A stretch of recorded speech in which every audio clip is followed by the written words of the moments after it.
sexy, sustainability. Meditate, masturbate, medicate. Okay, everyone, welcome back to Kimbology. It's your girl Kimbo here, and I have a guest on again, and it's Penny. If you all don't remember her from the prior episode, where we have psychic and floral designer, my friend Penny, on, and Penny has graciously decided to open up a little bit of like a behind the scenes to like how a psychic reading would actually go for her. So I'm gonna sit back and just let Penny kind of run things. So yeah. Awesome. Thanks for having me back, and happy birthday, Kimbo. Thank you. Thank you, love. So like I mentioned in the last episode, I do offer a couple different styles of reading. And so for today, because it's Kimbo's birthday, we're going to do the clairvoyant astrology reading. So this one is the most in-depth. And so we'll start by going into her chart, and I'll tell her like the main points of her astrology chart. This is her birth chart, it's kind of like the blueprint that she came into this lifetime with, and how to work with her astrological energy and the bigger things that are at play astrologically for her this year, and kind of just generally what she's working with. And I'll go and explain all that. It's about an hour long, so this is a 90-minute session usually. And then the last half, like usually 30 minutes, it depends how much is going on in that person's chart. So the beginning of this is more interactive. I'll be talking with Kimbo, more about her chart and her experience with these energies. And then I go into the clairvoyant part where I close my eyes and I'll give like an energy reading. But this particular session is really cool because it's informed by her chart. So I have kind of already a lot of information about her energy, whereas if you just booked a clairvoyant aura reading with me, it would just be me reading your energy field. I don't really know anything about you. So you'll notice as we go how it's done. And so, yeah, it's Kimbo's birthday a couple days ago, Monday, right? Correct, yes. Okay, so I'm going to share my screen and we'll look at her chart. And, okay, so for a birth chart, you need the time you were born, the day, and the place. If you don't have the time, it's okay, but it might not be as precise. And let's see, you can still get a lot. The main thing that you get with, so I use astro.com because it's one of the main like free sites that most astrologers use. I won't say that I'm like full-time astrologer. I'm more full-time psychic, and this is like a practice that I've used because I've studied astrology for most of my life, and I found myself already bringing in astrology into my readings. So I developed this kind of like on my own. So it's not really based on how other astrologers use it. It's I call myself an intuitive astrologer. So it's from the information that I already know. And the thing about getting your birth time, which everybody asks, if I don't know what time I was born, is it okay? It's still okay. It's just that you won't know what we call your ascendant usually, which is right here. So Kimbo has Gemini, which is also known as your rising, and that is also your first house. So another thing to note is that I use Placidus system. So that's what makes this chart look like this, particularly. You'll see other systems, like for example, whole sign houses, that would make all of these little pie slices that you see here. Whole sign houses would make them all exact 30 degrees. Oh, okay. So Placidus I prefer because it really shows like the nuance of a person. Sorry, I don't know how to click that. And it shows how nuanced a person is. So like whole sign houses make it it's a little bit easier if you're first learning, because you understand, okay, you understand the house, you understand the planets, but nobody's really like that perfect and that precise. Right. So that's why I work with Placidus. I'm like, let it be, let us be the kind of messy and like make, to me it does make more sense, because I'll get into that in a moment. But if you don't know your birth time, you just probably won't know exactly the rising, which does sort of set the tone for the whole chart. However, there's still a lot of planets that will be the same, because all planets take a different amount of time to orbit, and so therefore, like, there's generational planets. Like, you're part of the Pluto and Scorpio generation. So everybody around your age and about, I want to say like 5 years above you and like 3 years below you are probably also Pluto and Scorpio. Oh. So there's a couple things that are like, they're going to be that no matter what. So that's what you're going to be, don't, have your birth time. So as we dive into Kimbo's particular chart, the first thing that I usually start off telling people is what most people want to know. It's their sun, moon, rising. And that's what we call it's called tropical astrology. People who go by like this style of chart system. Now, there's a lot of different styles of chart systems. There's a lot of different styles of study. You can literally study the stuff your entire life and just be scratching the surface. So I'm, even myself, having started like studying when I was 12, I'm still just opening Pandora's boxes in different areas of study. So this is what I feel most grounded in teaching, but I also think that it's very nuanced. I know Kimbo had a guest on who Vedic astrology or Jyotish or Sidereal resonated with them more. And so that's a completely different system. And so it's very fascinating, like that there's a whole different study and that could resonate with you more. So I just want to also put that out there, that this particular reading is going to be a modern day tropical astrology reading. So tropical astrology has been around for 2,000 years. It's based more on the seasons rather than where the actual planets like are. So that's what Vedic is based on. It's more astronomy. But we're not going to get into that because I don't want to confuse everybody. So, okay. So it's just Kimbo's birthday. That means that she's a Taurus sun. And I know in the last session I was like freaking out because I'm like, you are so super Gemini.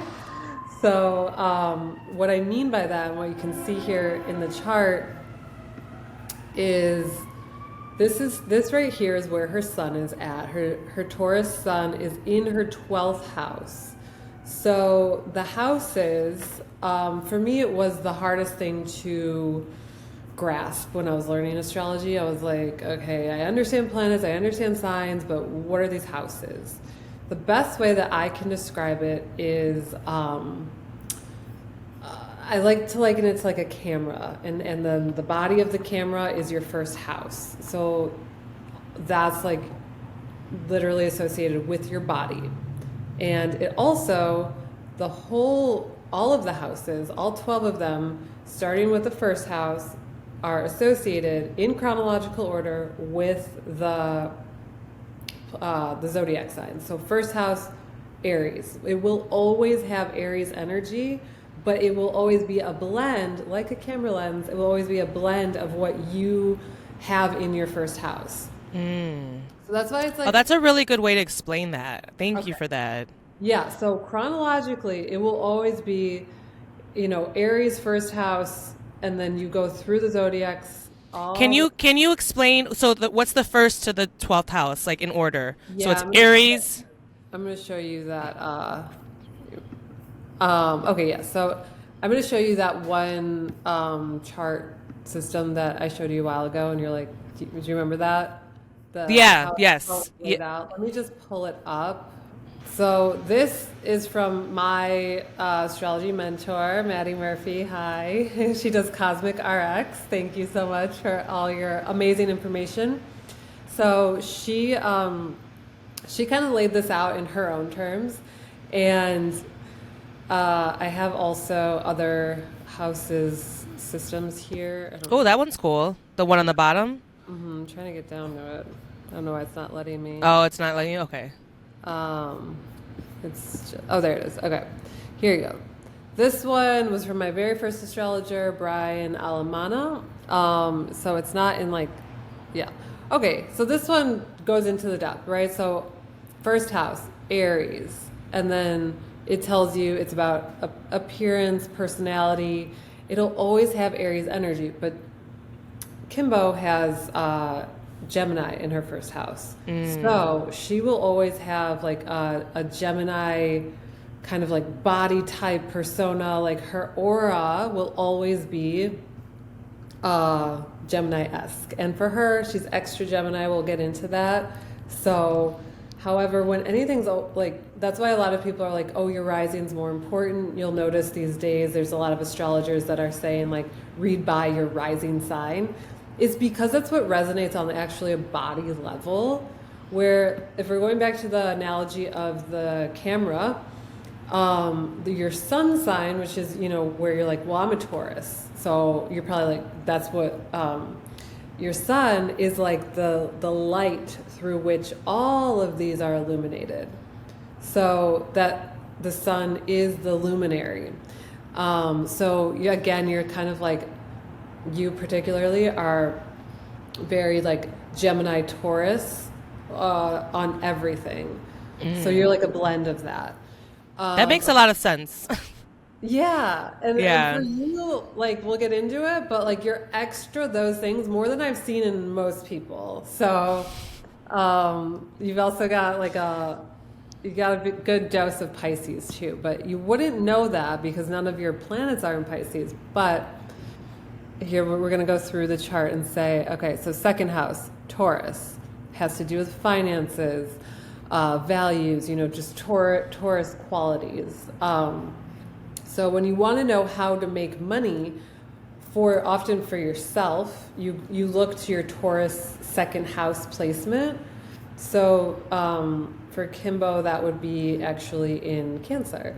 And do you see how it's Taurus, but she has this motherly Cancerian quality to how she would make money. And I mean, I can see that in you as you're a pole instructor, and you're really mothering a lot of your students. And I think that the mother archetype is actually probably very healing for you. And it's a lot about you owning that for yourself and making money on your own terms, because on the other end of the dichotomy here is Scorpio, and that would be where Scorpio energy is often see, it says taxes, insurance, inheritance. It's usually where other people are paying you, so you'll see more people who are in corporate America. They might have stronger 8th house placement, where they actually need to get paid that way. That's how they make money.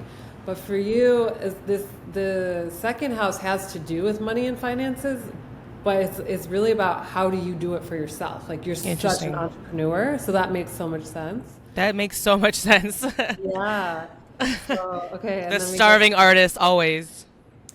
Yeah, but you're tapping into your truth, the true nature of that. Again, it's Taurus, you see, so it's very much your sun, your luminary. Okay, so then the third house, and I don't go exactly like this in all readings, but I want to be more thorough in this so people understand houses. So I'm doing a little bit more teaching. Thank you, by the way. Yeah, what I would normally do is just explain where your placements are at, but I want everybody to understand the houses because, again, for me it was the hardest to understand. So third house, which also comes naturally after Aries, Taurus, is Gemini. That has to do with communication, expression, it's short trips, which is interesting. Though it's always interesting for me to look at the dichotomies, like what's on the other side of Gemini is always Sagittarius. Sagittarius is about long journeys. They're always actually quite similar, as much as people want to think that they're different. Like opposites attract, So as much like as Gemini is about like quick learning, like communication, short trips, I know that as Kimbo's very Gemini, but she also likes to go on long trips, and she likes to be gone, which is very actually Sagittarian, which is on the other side. So whenever you're kind of like heavier in one placement, you're actually always activating the other side too. It's just how energy works. That's cool. And so she's very, whenever somebody asks like, oh, what's your ruling planet? You might hear that people are kind of getting more into that these days, which means that it's kind of your ruling planet is whatever planet rules your first house. So her first house is in Gemini, and Mercury rules Gemini. So you're ruled by Mercury, which means I'd be interested to hear like how Mercury retrogrades affect you, but also for me, just knowing you, it makes a lot of sense that you have a podcast and that you're a performer and that you're able to be very like quick in your thoughts and kind of just like on, right? Gemini is all about mental agility. They're both intuitive and intellectual, highly intellectual. They can grasp. The thing about Gemini is that they're the dual sign, so they can really they're known to like basically kind of be able to communicate through even different dimensions. Like that's how high level Gemini is. And I think there's a lot to that. We'll get into the lower part of the chart is known to be like the kind of like the lower mind, and then this is the higher mind. So these have to do with like survival and like you're kind of still on an evolutionary journey, but by the time you get to your 12th house, you're kind of like evolved very highly spiritually and mentally, and a lot of your placements are in your 12th house. So you've got that's why I say that you've got a lot of Pisces, because you're in that 12th house, which is Pisces. Oh, okay. So then So now we're in the 4th house, right? 4th house, home, Cancer. So it's Cancerian energy. It's ruled by the moon. Has to do with your home, your family, all these Cancerian qualities, upbringing, ancestral energy, and then the 5th house, it has Leo energy. And so that's about pleasure, art, romance, creativity, play, inner child. It can have to do with pregnancy and fertility as well. So I know that there are specifically fertility astrologers, and they probably look pretty heavily as to what's going on in your 5th house. I'm not a fertility astrologer, but I find it very fascinating. And then after that, it's Virgo in the 6th house. So 6th house has to do with like your day-to-day work, and it's different than your career. Career is 10th house. That's like public role, your reputation out in the world. But 6th house has to do more with like your daily routines, your rituals, your workplace, your health and wellness.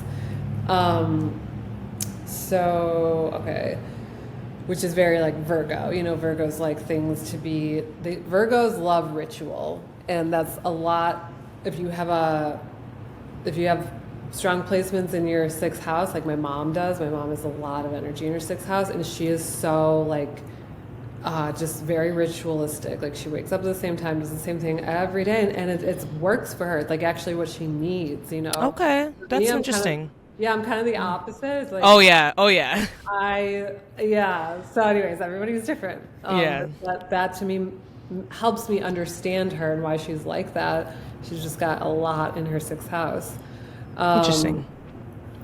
Yeah, okay, so seventh house is what also known as the descendant, which there's actually a beautiful, it's kind of, I don't know, it's a beautiful idea about the sixth house. So ascendant rising is your first house. Descendant is your seventh house. It has to do with Libra energy and relationships. And people are like, why do they call it a descendant if I'm like entering into a relationship? That sounds so like underworld.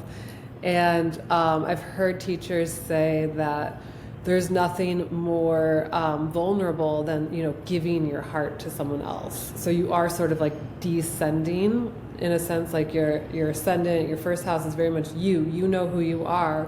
But then when you enter a relationship, it's like, here we go. Here comes. That makes so much sense though. Like, because you know, a lot of people like lose themselves in a relationship. Lose themselves, So, exactly. yeah, Yeah. okay, So okay. seventh house, other people, marriage, partnerships, open enemies. Like it doesn't have to just be a romantic relationship, though it is heavily about that. It can be any relationship. You just, when you get into a relationship with somebody, you're no longer just really you. It's like what you become, you know, this on a new sort of journey of creating that other, I guess you could say, entity, or finding that balance. You know, some people see the relationship itself as a separate healthy thing, but I think it takes some time and evolution for people to get to that ability, right? There's a lot that we learn in relationships. So, okay, after that, and yeah, that's ruled by Venus, it's air. So every planet and every sign has an element that's associated. And eighth house is, we talked about it a little bit, it's Scorpio. It has a lot to do with like your subconscious, your psyche. Again, like taxes, loans, other people's money. It's literally like everyone says this is about other people's money. So if you have some, maybe like, it could be good and bad, right? If you have some entanglements with other people, you might have a strong energy going on here. Or if you just are really like lucky and you just, maybe you're born into generational wealth, or you inherited something. Like you might have like a Jupiter placement there, which is about luck and blessings. So yeah, this is Scorpio energy, which is always about death, sex, and transformation. So it's deep, it's psychic, it's fixed, has to do with Pluto and desire. So this is how you can start to see, like, we're going from these basic needs of just like having a home, having pleasure, day-to-day work, to kind of like more deeper realms of the psyche and life. And then as you enter into the ninth house, this is ruled by Sagittarius, Jupiter. Can you scroll up a little bit? Is that okay? Yeah, sorry. No, you're good. I just want to see. Okay. You see it there? Yes, perfect. Thank you. Okay, yeah. So Sagittarius, ruled by Jupiter, it has to do with philosophy, the abstract mind, dreams. This is about long journeys. It's about both being like a teacher and student of life. So there's philosophy aspect to it. It has to do with religion. People who are drawn to astrology have strong ninth house energy. It has to do with spirituality, and people even say like publishing. There's these really like very interesting like details that are sometimes like you could see here in the sixth house, like small animals.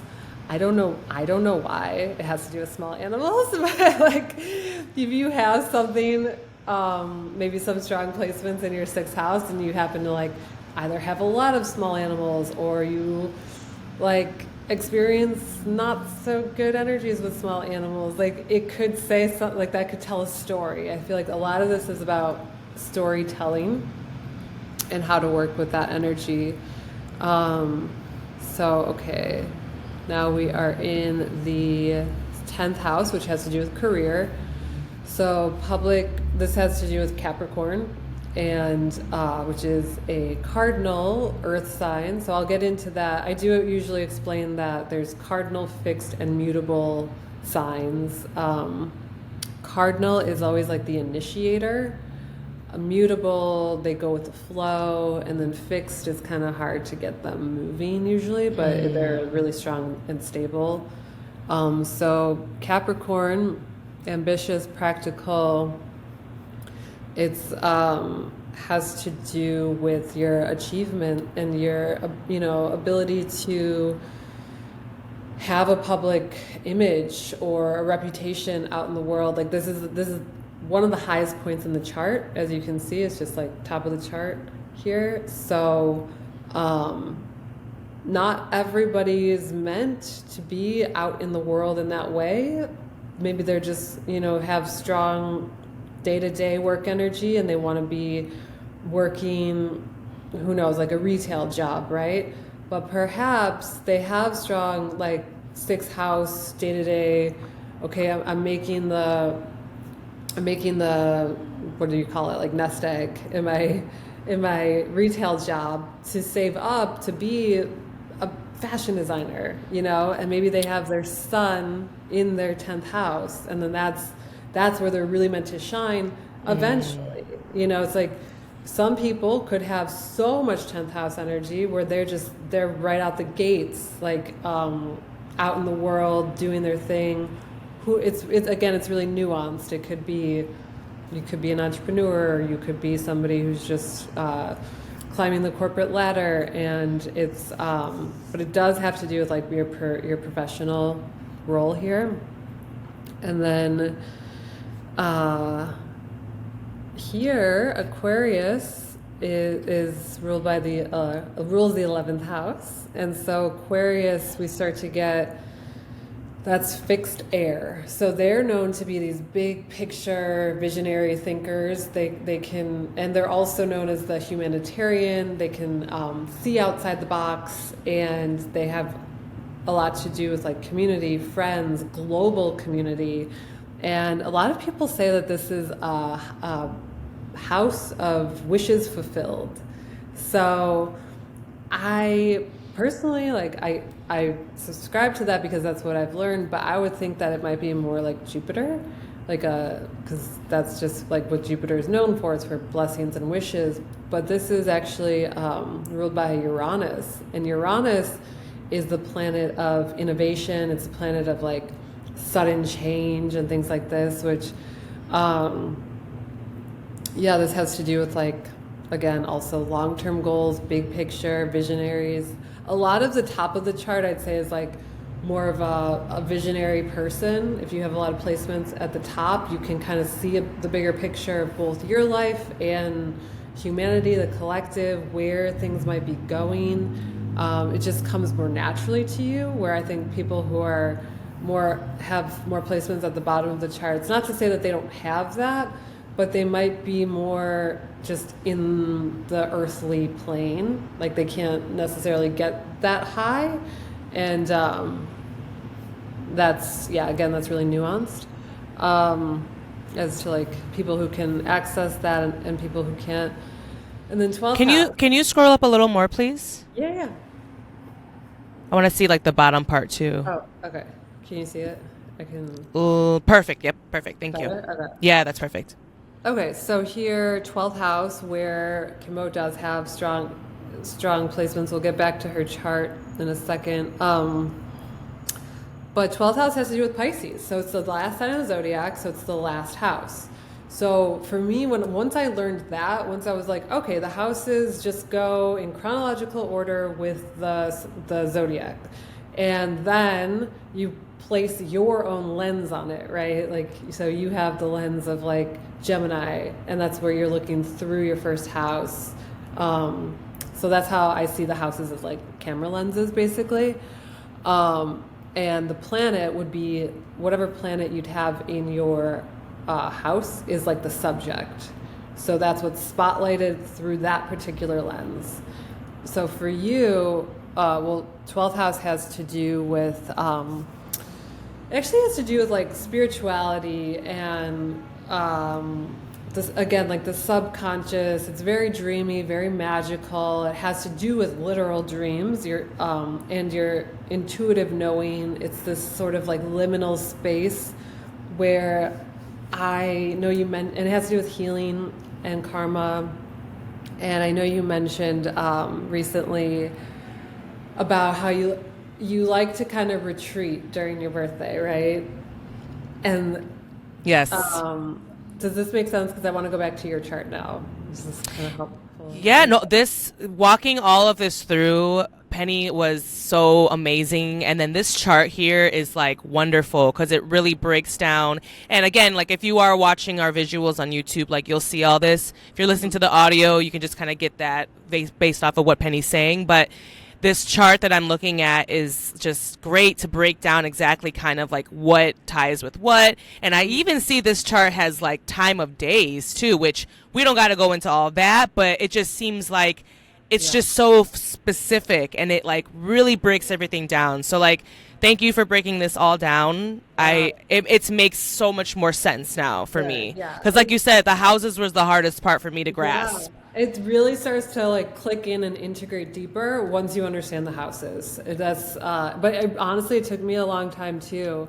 I'll send you, just personally, I'll send you this as well. I was going to say, can I please have this chart? Thank you. Yeah. And so, again, there is just so much you could get into with the houses and charts in general that I don't get into in these sessions because this is usually for people who like this particular session of mine is usually for people who just want to know more about like the general. It's a little bit more than general, but they want to know more about their chart, and then they want to know my psychic like view on what's going on. So that I would personally probably recommend even a different astrologer if you wanted to get into like all the chart stuff, because there's just people that I think everybody does it differently, and it's fascinating to get different people's perspectives. So, all right, back to Kimbo's chart here. And now looking back at this one, it makes more sense now to me after you went through and explained it. So, okay, good. Yeah. So I wish I could share like multiple screens here, because then you could be looking at what the houses mean. But now that you know, okay. So one more thing about like the Placidus, you could see now how in this Placidus system, those pie slices aren't these perfect like it was in those other visuals, right? The perfect 30-degree. But that just makes you, again, more like nuanced of a person. So that's how we're all like actually more so this blend of many things. And that's why, not every Taurus Gemini is going to be similar for many reasons. Again, there's also just like programming that you grew up with and whatnot. But I want to go back to the 12th house and your sun being in Taurus. So Taurus is a fixed earth sign. So it's actually, a lot of people say it's the kind of the hardest to move. It's like if you can just imagine like solid soil, right? It can be very healthy, very nourishing, very nurturing. And also it doesn't like to move a lot. It's not the easiest to move. It's actually the hardest of all of the signs to move. Fixed earth, hardest. You think of fixed water, that's Scorpio. They still naturally have some movement. They're more kind of like this lagoon swamp is how people see Scorpio. And then the other fixed signs are Aquarius, air. It's hard to even think of air as fixed, right? Because it's air, it's everywhere. So Aquarius is actually the easiest of the fixed signs to work with, because it's just, it's got to breathe some life into it, and then it can maybe change. So you said that, so Taurus is fixed, Scorpio is fixed. Aquarius. Aquarius is fixed, okay. And for the fire, it's Leo. Leo's So fixed. again, Okay. fire is also pretty. Fire is just always going. If you've ever met a very strong Leo placement, they're kind of a strong Leo archetypal person. They're just probably always feeling like they need to be on, and they're like probably just really fixed in that they have a lot of creative energy. Taurus, I think, is like it's so grounding and nurturing and to a point of like stubborn, where it's like I just want my comfort. And so for you, you have it in your 12th house too, which has to do with solitude. It has to do with going inward, being in your spiritual realm. And like I love what you shared the other day, how you're just like, I don't always want to be so performative, especially on my birthday. I just want to rest. And like I just feel like that's exactly what you need on your birthday, because the sun is also, or your birthday is also called your solar return. So it's like your sun is the luminary of all of that energy in you that allows you to perform. It's like, it's your life force. So for you to just be like, I just need to rest on my birthday, or I need to travel, to me, that makes so much sense. Because even probably if you're traveling, you're just like, I'm going to lay on a beach, right? Or Oh my something. God. I just Yeah. like need to be away, like Yeah. I need to be away from the day to day, Mhm. like to me that doesn't, like my birthday doesn't feel special unless I'm like away from the day to day. And Yeah. like you said, like being performative and like, being on and, Yeah. maybe even being fake, like just whatever that regular energy that I'm always producing, like Hmm. my birthday should embody like the opposite of that. And so like I loved to just go to a different country by myself and just explore. Like that was like such a gift. Yeah. So So I also want to bring up that you have Venus, which conjunct. So you'll hear these terms thrown around. Conjunct just means right next to. So you have Venus right next to your sun. So in Taurus, Venus, it's how you love. And I feel like that's such a sign of like self-love for you to honor that in yourself. And it's kind of like, okay, come on, Kimbo, we've got all this like Gemini energy. That's, again, we'll get to that. It's very big in your chart. And I also have Gemini rising, so I know it can be like fun and also easy to be on, but there's this very deep soulful part of you that does need to step away, and it yeah. does need that like solitude and connecting with spirit and your spirituality and your own healing, your own subconscious and like intuitive kind of just retreating, like I'd love to just help you remember that if you ever really feel like you need like a retreat, you need to step away, trust that is like your heart and like literally, it's like literally your heart and soul telling you you need that, and that it's bigger for you than most people, because it's right, the 12th house just says so much about like your inner world and what we really need on a deeper like subconscious and spiritual level. So, because remember, 12th house is Pisces, so it has to do with like, it has to do with it's the end of the line. It's wrapping it all up. Like it's the last sign of the zodiac. So you are very much coming into your own psychic gifts here, which everybody has. Like I said in the last one, everybody's psychic. But the more you can honor it, the more you can also like turn it on within yourself, where it's a deep healing. Being psychic, it's, if you have your abilities turned on, it's very healing. So I also I'm just curious what your own experience is like with like in your life with spirit, because this is a very, very spiritual placement. I mean, like I have this kind of that I guess it's real, but like in my head, my father passed away, back in like 2016. And so, I met Rick Dog, my partner, after my father passed away.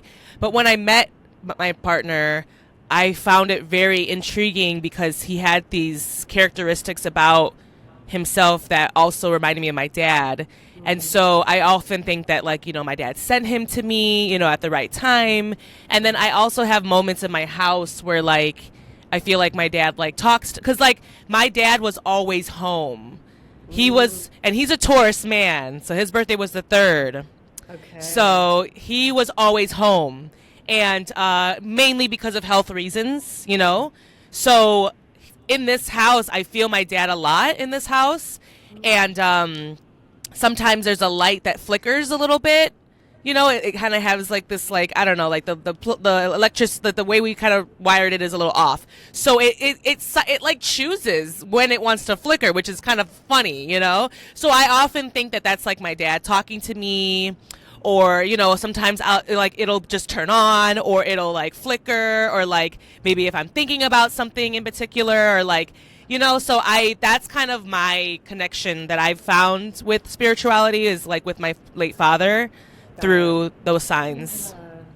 Okay, awesome. So a couple things I picked up on as you were talking. This is kind of where like the intuitive part of me comes out. So I will ask clients questions just like that, and then I pick up on something that helps. So the Taurus energy is this like grounded earth energy. So it's very real, like they can,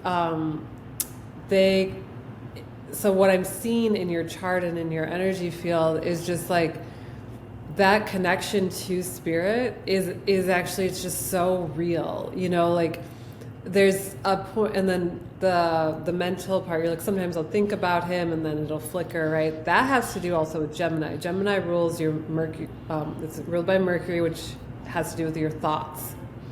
But for you, this is a lot of Gemini, Taurus, and Pisces energy. So I won't be surprised throughout your life you come deeper and deeper into like your spiritual gifts, and you get more and more grounded in it. But one other thing I was picking up on is how you're like, well, we did something, we were at the wiring. So it was like something needed to make sense, right? It couldn't just be your dad going through that light. It was like, that's another thing about Taurus. It's like they have to be practical. And I get this too, like Kimbo and I have a lot of similarities here because I have Gemini rising, so I also have this, like, I don't have as much Taurus as she does, but I understand this, like, it needs to make sense. Like, make it make sense, the whole spirituality thing, because that's a Taurus thing. But also, it's such a gift because then you will never go so far out and be one of these, like, really woo people that like leaves their body, because Taurus is very much about being in the body, which is also, literally what you do. You're a dancer, you're in your body, so that all has to do with like this sexuality, sensuality, embodiment of Taurus energy. And I'm curious for you just right now, what I have here in the outer edges is what we call the current transits. So this is where the planets currently are. And so there's already a lot like in your natural natal placement. So the inner circle here is what she was born into. These green outer, can you see them? Yes. Mm-hmm. Okay. These green outer symbols are where the planets currently are. So yeah, you had your solar return, so your sun's here, but we've also got Jupiter, we've got Uranus, we've got Venus, and even the moon is currently in your sign. So I'm just curious, like, what have you been feeling, like big activations or aha moments or anything kind of coming up for you lately? I think that big aha moment was when I had my birthday, and I realized why I do need to like escape and go travel on my birthday is because that I often find that on my birthday I am disappointed by a lot of the individuals that I show up for constantly, and the one day that it's supposed to be where I'm celebrated, people fall short. Yeah. And so I got I got just sick of it. I got Yeah. tired of having to always be disappointed. So I started this ritual, I guess, of like going somewhere on my birthday where I didn't have to necessarily feel that rejection or disappointment by others, because I was creating my own happiness by just traveling, you know? And so that was like a huge aha moment for me. And then also just kind of feeling my grief because my father passed away and his birthday's the 3rd. So we both are Tauruses. And so I feel my dad, like I had to get like an extra session with like my therapist because I just felt a lot of emotions come up.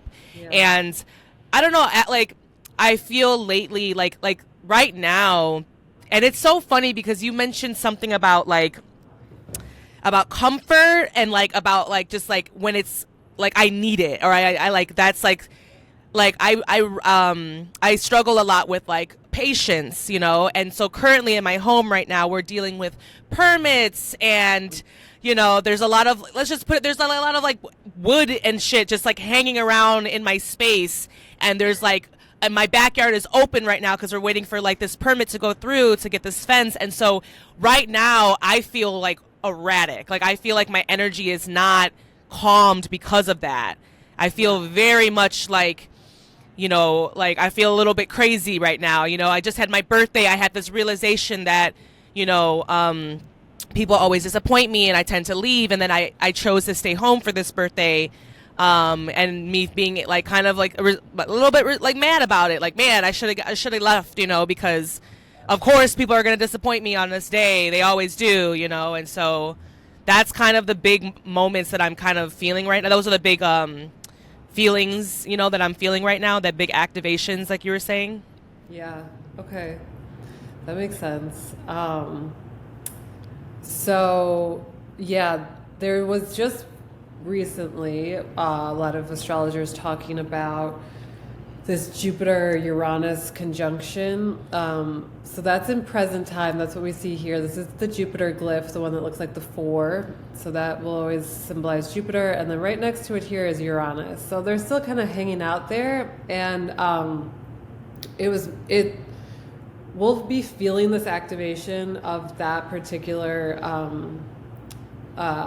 placement because till the end of the month. And basically so Jupiter is known to be like the Midas touch. Like it amplifies anything it touches, and you know it often does bring like blessings and gifts to whatever it touches. It's kind of like the Santa Claus, but Uranus is like that disruptor. So for you to have it in your 12th house, it's almost like it went into this like deeper part of your psyche and this deeper level of healing to bring it up to the surface, right? Like it had to go deep. It had to make it a big deal. And also, you know, what it always feels good to like talk about it, right? And that's where the Gemini comes in. Gemini is all about broadcasting, communication, and I'm going to get into that next. But it's like, for you had to have that deeper realization to also uncover a deeper level of healing. And it looks like, okay, so what I'm going to talk about here is the sun moon rising. That's what tropical astrologers use. I actually wouldn't really even consider myself fully a tropical astrologer. I'd say I'm also I studied evolutionary astrology. So our big 3 is the North Node, South Node, and Pluto. We'll get into that as well. But that's like your evolutionary path. So again, you know, talking about our Gemini, it's always like, okay, like make it make sense. Like sun, moon, rising, whatever, right? Like what does it mean that I have to do in this lifetime? And to find that, you usually go to your North Node, South Node, and Pluto. And these are the nodes of the moon, which, and then Pluto is the soul's driving force into that evolutionary path. So Kimbo has her sun in Taurus and her Venus in Taurus. So that's how she like will always be out in the world. It's how you'll always sort of like feel and present as very like Taurus, but also it's how you love. And Venus in Taurus will also is also currently in Taurus. So like you're experiencing a really deep activation right now, and you will be, I think actually for you might be through this whole year. I think you're going to be getting a lot of like downloads, aha moments. I think you're going to be getting a lot of blessings and ability to like receive as well, because Jupiter is going to be moving into Gemini. But so also Venus rules Taurus, and so it's naturally in its exaltation, and that's your natal placement. So you're naturally this really deep Venusian lover. You know, it's like you probably just love to love, and so if somebody isn't able to meet you at that deep level, you're just like, at this point, I'm good. You know, because also Taurus has that knows good boundaries. They're stubborn to, I think, a point that's healthy. Like, well, it can go both ways. But for you in the 12th house with Pisces, you've got more movement in Taurus than somebody who say had Taurus in the house of Taurus, right? Because that would make them very fixed. So you're already in like a mutable water, and it's just like with the Gemini, it's mutable air. So she has her Mercury, Moon, Rising, and Jupiter all in Gemini, which is like, that's massive Gemini energy. Like, it's what we call a stellium. So I brought that up in the last podcast with you, but here it is. Here's Jupiter. Her moon is at 0 degrees. So your moon is how you see yourself internally. So you probably like feel and process like a Gemini, which is actually really fast. You know, I think it's very complementary to that Taurus, because you can process and understand and grasp things really fast, but the Taurus might help. It might help slow you down because you're actually really fast. So does that make sense? Yeah. Yeah. Yeah. Like I said, I have like a similar placement, and I always thought, gosh, it feels so like, why am I so slow in this area? But it's actually a blessing, because then you're not going too far ahead of yourself. So I think the Taurus Gemini combo is like, keeps you at like almost this divine timing pace. So for you, for everybody who's listening, if you have anything at 0 degrees, it makes you like extra that thing, like extra that sign. And mine's a moon? Your moon is at 0 degrees Gemini. 0 degrees, okay. That's one point where Kimbo is very Gemini. It's internally within your internal world, and because that's what the moon rules. It rules like your own emotions, how you see yourself, how you process. But also, Kimbo has her Jupiter in Gemini. And what did I just say about Jupiter? It's like the Midas touch. It amplifies, exaggerates, brings abundance and blessings to anything it touches. So it has this like, it really, to me, like for you to have all this Gemini energy with Jupiter there, I just am really getting that like the more you trust your own intuition, your own instincts, your own, both your intuition, your empathy, like your body's feelings, like the more you trust yourself, the more you're going to be, I'm just getting like divinely guided on your path more and more to like what you want.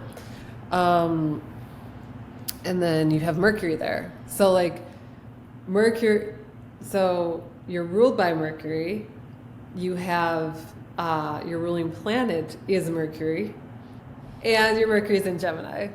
So that's like big Gemini Taurus energy for you. It's really, I'd say Gemini even more than Taurus, honestly.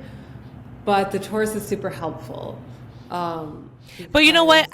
This makes so much sense about me and like how I operate, because I am very much like a Gemini, where I'm just like all over the fucking place, or I have so many things going on, and then but I'll have times where I have to kind of go in, like if I don't have solitude or if I don't have, time at home, like I get really like uneasy. Like I have to have it ground me. Otherwise that Gemini can go crazy because I have so much of it. So it's like you said, like it's a blessing that I have my Taurus's sun, because it can ground me when I just when I'm just too much, like when I get too much information or I'm like, things like that. It's a lot of information, and I think, like, honestly, you're gonna come to it when you're ready. But I think Kimbo is like probably a very gifted psychic. Like, I bet you could just read people real fast. Like, do you feel like you can? Like, I know we kind of talked about that. You're like, I don't want to because I don't want to like. Yeah, like I it's funny because it's like it's almost like I deny it. It's almost like I don't want to know. Like, I feel like if maybe that's something I have to work through too. Maybe this whole like blockage of like me not wanting to read people too quickly. Maybe once I get past that, I will maybe see, or I might actually dive deeper into like my psychic abilities, because right now I'm just so I have a wall against it. You know what I mean? Because Go ahead. No, I was just gonna say, like, I right now I feel like I push away, so I don't really like pay attention to like some people, like they show themselves obviously, and like eventually I catch wind of that and I'm like, all right, I know who you are, you know. Yeah. But like when like you were saying, like right away, like some people, it takes me a little bit. Like I feel like it actually takes me a little bit to like feel the person out, because I also like to give people the benefit of the doubt. Like I don't like to know that you're a bad person right away. Yeah. I like to think that everybody's a good person, but then as I really just get to know people, like I do see that some people are just not good people out here and don't really wish good intentions on people, and that makes me really like sad that I've met a person like that. But it's really real, like that you have to have good and evil, Yeah, and that's another thing, like, being psychic isn't just about reading other people's energy. It's really about being able to trust like yourself. It actually has a lot more to do with just trusting your own instincts and intuitions. And for you, I'm just seeing that you have such strong communication with yourself, and that over reading anybody is going to be the biggest gift for you, is to always listen to yourself and like really be able to hear yourself and hone in, which again, you need that solitude to kind of tune out everyone else's noise, and tune into yourself. So Gemini, again, super gifted in being able to get a lot of information. They're known as the data collectors. They can transcend dimensions. Like, are you a really big dreamer at night too? I'm curious. Yes. Yes. Okay. Yes. My dreams are very active, and I often will remember them after I wake up. Yeah. And some of them, like, it's crazy how my dreams are. Yeah. Like, very real. Like I often wake up and will be like, I'll have to take a moment to be like, oh shit, I dreamed that didn't actually happen. Yeah, exactly. Like, so that's your gifted Gemini, being able to just go off into the astral realm and play, but also within the 12th house of Pisces, which is naturally like you're just like familiar with it. And then the Taurus being like, that shit was real. Like you can make it real. Where say if you didn't have that Taurus, you might not remember it. It might not feel as real. The Taurus brings everything back to this 3D reality. But for you, like, you are actually really gifted, highly gifted, like spiritually. And I think throughout the rest of your life, you're going to come into that more and more and trust it more and more. And I say that because I'm going to move on to the nodes. So do you have any questions about what we covered and like your big Gemini Taurus energy? No, this has been really helpful. Like when it's helping me clear things up, especially with like how things are right now and how I've been feeling. And so this is good. Yeah. Okay. And so a lot of that for you, just back on the Gemini, is it's on your body. It's on that first house. So you probably have strong communication with your body. I'm sure, a lot of dancers do, but there's also a reason that you're a dancer. Like you're communicating and coming into like, real divine union with your own body, which is that's so beautiful. And also your body is an oracle. Like your body's going to really tell you that person feels safe, that doesn't, or that opportunity feels right, that doesn't. Like definitely trust that for yourself. And also, okay, so the nodes, they're known to be your evolutionary path. So the nodes of the moon, the sun and the moon are luminaries, so they light up our path on our chart and on our journey. So your north node is where the archetype that your soul desires to evolve into. And then your south node is like your past life patterns. So it's what you've come into this lifetime largely sort of at a level of mastery with it. Sometimes we're still learning a little bit more about our south node, but it's kind of like your comfort zone. I don't see that as a bad thing. I never like shame a comfort zone. I think that's a good thing. But we are trying to get to the other side of that dichotomy. And what gets us there is our Pluto. So Pluto is your soul's driving force into the North Node. And for you, your North Node is in Pisces. And it's in your 10th house. So that has to do, that goes back to why I'm like, I think in this lifetime, you're going to keep coming more and more into like your spiritual psychic gifts, definitely more of like, you know, the creative, the artist in you. I am a Pisces sun, and so I could say this safely and in an embodied way, is that I think Pisces are kind of the wild card of the zodiac because we are the last sign of the zodiac. So you never really know what kind of Pisces you're gonna get. But for the most part, we're highly, just naturally highly intuitive. Like I know I came into this lifetime as a strong psychic, intuitive dreamer. I didn't think I was gonna be like a straight up reader in this life, but like here I am, you know, just like came so naturally. And I feel that for you, I feel like it's because you already have all this 12th house energy with this, which is Piscean, so you're already activated in that space, but you're gonna move and use it more probably in your career space as well, because that's your 10th house. So just using your intuition to help you, I guess, sort of like be seen publicly, using your artistic gifts, and where you're coming from is, so 4th house is your south node. That is your, you know, comfort zone, and that is Virgo. And that's Virgo in your home sector of your chart here. So it's interesting to me, backing up where you're like, my home is like chaotic right now and I hate it. Well, Virgo loves order. Virgo hates chaos. They're known to be the perfectionist. So for you to like, you probably, and Virgo is like a mutable earth. So it's another earth sign that needs stability. They need the grounding sense. And for you to have like your, first of all, your south node, which is like your comfort zone, so you've kind of already like on some level like mastered having like a really nice home. Like you've probably like mastered the idea of having a home. I mean, I see your Instagram, you have chickens, you've got like, you're working that like beautiful purified home. Like Virgo's the virgin. They're the purified soul of the, you know, the zodiac. So, yeah, what else goes on in your house? You've got chickens, eggs. I grow weed.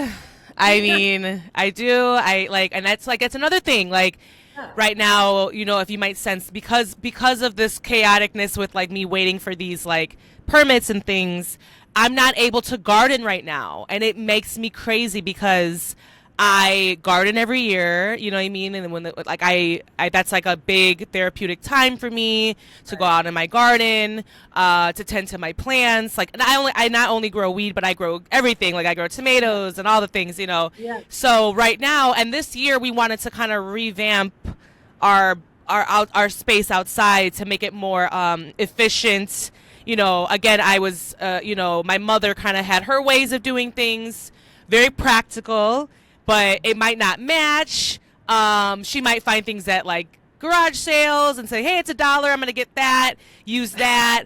So it's very mixed. It's like very mix matchy. Like my mom didn't care about matching things and making things look pretty. It was about It's about practicality with her, and about using things until it disintegrates. So like never wasting items, being sustainable. So that's another thing in my house. I'm very sustainable at home. I have a compost, and we utilize that, and we compost. We do that all, like, we recycle. I return the bags at the stores. Like, we use the bags. Like, that's something that has been instilled with me since my mother also was big on that too.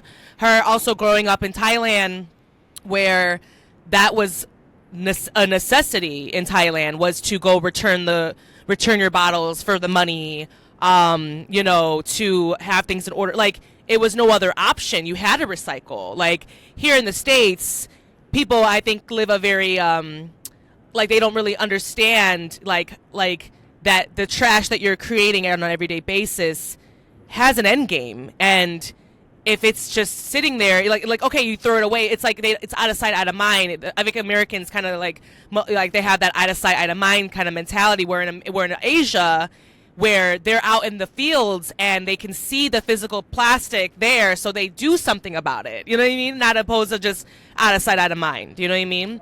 Out the window, yeah. Yeah. It's spoken like this beautiful, articulate Gemini who has, lifetimes of mastery in this realm of like a purified home, like a very like everything. A homestead. Yeah, like that is like that's where you've mastered. So you're not. It's not like your home's not going to come back to order. Like, it's going to come back to like even better, pristine order. But what you have to get uncomfortable with. Yeah, yeah, and that's the hard part. That is the hard part right now, because I struggle with patience, and it's like testing my patience, and so right now, I don't know, like, you probably will read a lot of just like I feel just frustrated and aggravated because of the unordered, in my life. Also, I'm at a point too where I need to get away. I have to escape. Like, I need to go on a trip. And that's happening in a few days. Like, we'll be in Colombia in a few days. But that waiting until that moment where we're just away from the bullshit is just like, ugh. So. Yeah. So the Virgo Pisces polarity access, Virgo's known to be the perfectionist of the body. So they like things the way that they like them. They're usually, I mean, again, it's very nuanced. It's hard to just put any blanket statement on anything, but they're perfectionists. They like detail, order, purified, like wholesome energy. And then Pisces is known to be the perfectionist of the spirit. So they can also be known to like neglect their body, where maybe Virgos neglect their spirit. That's why opposites attract. That's why they're like a good match. People always say that you're a good match with like your polar opposite.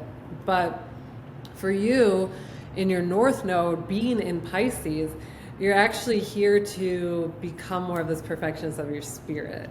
And then that is going to help kind of like calm those Virgo, all the Virgos I know tend to have a lot of like anxiety, and they can be really anxious about like, if this isn't how I want it, I'm not going to be like okay in my body right now. But the opposite side, the Pisces, can really help if you start to just sort of come back to that solitude, that like peace within, what we talked about earlier, about you just finding those moments of just being with yourself, and maybe you're meditating, maybe you're just talking to your chickens, you're working on connecting with what connects you to your spirit. That's always going to, I think, help clear any anxiety or any Yeah, any of that like kind of nervous system light up that happens with the Virgo is also going to really activate.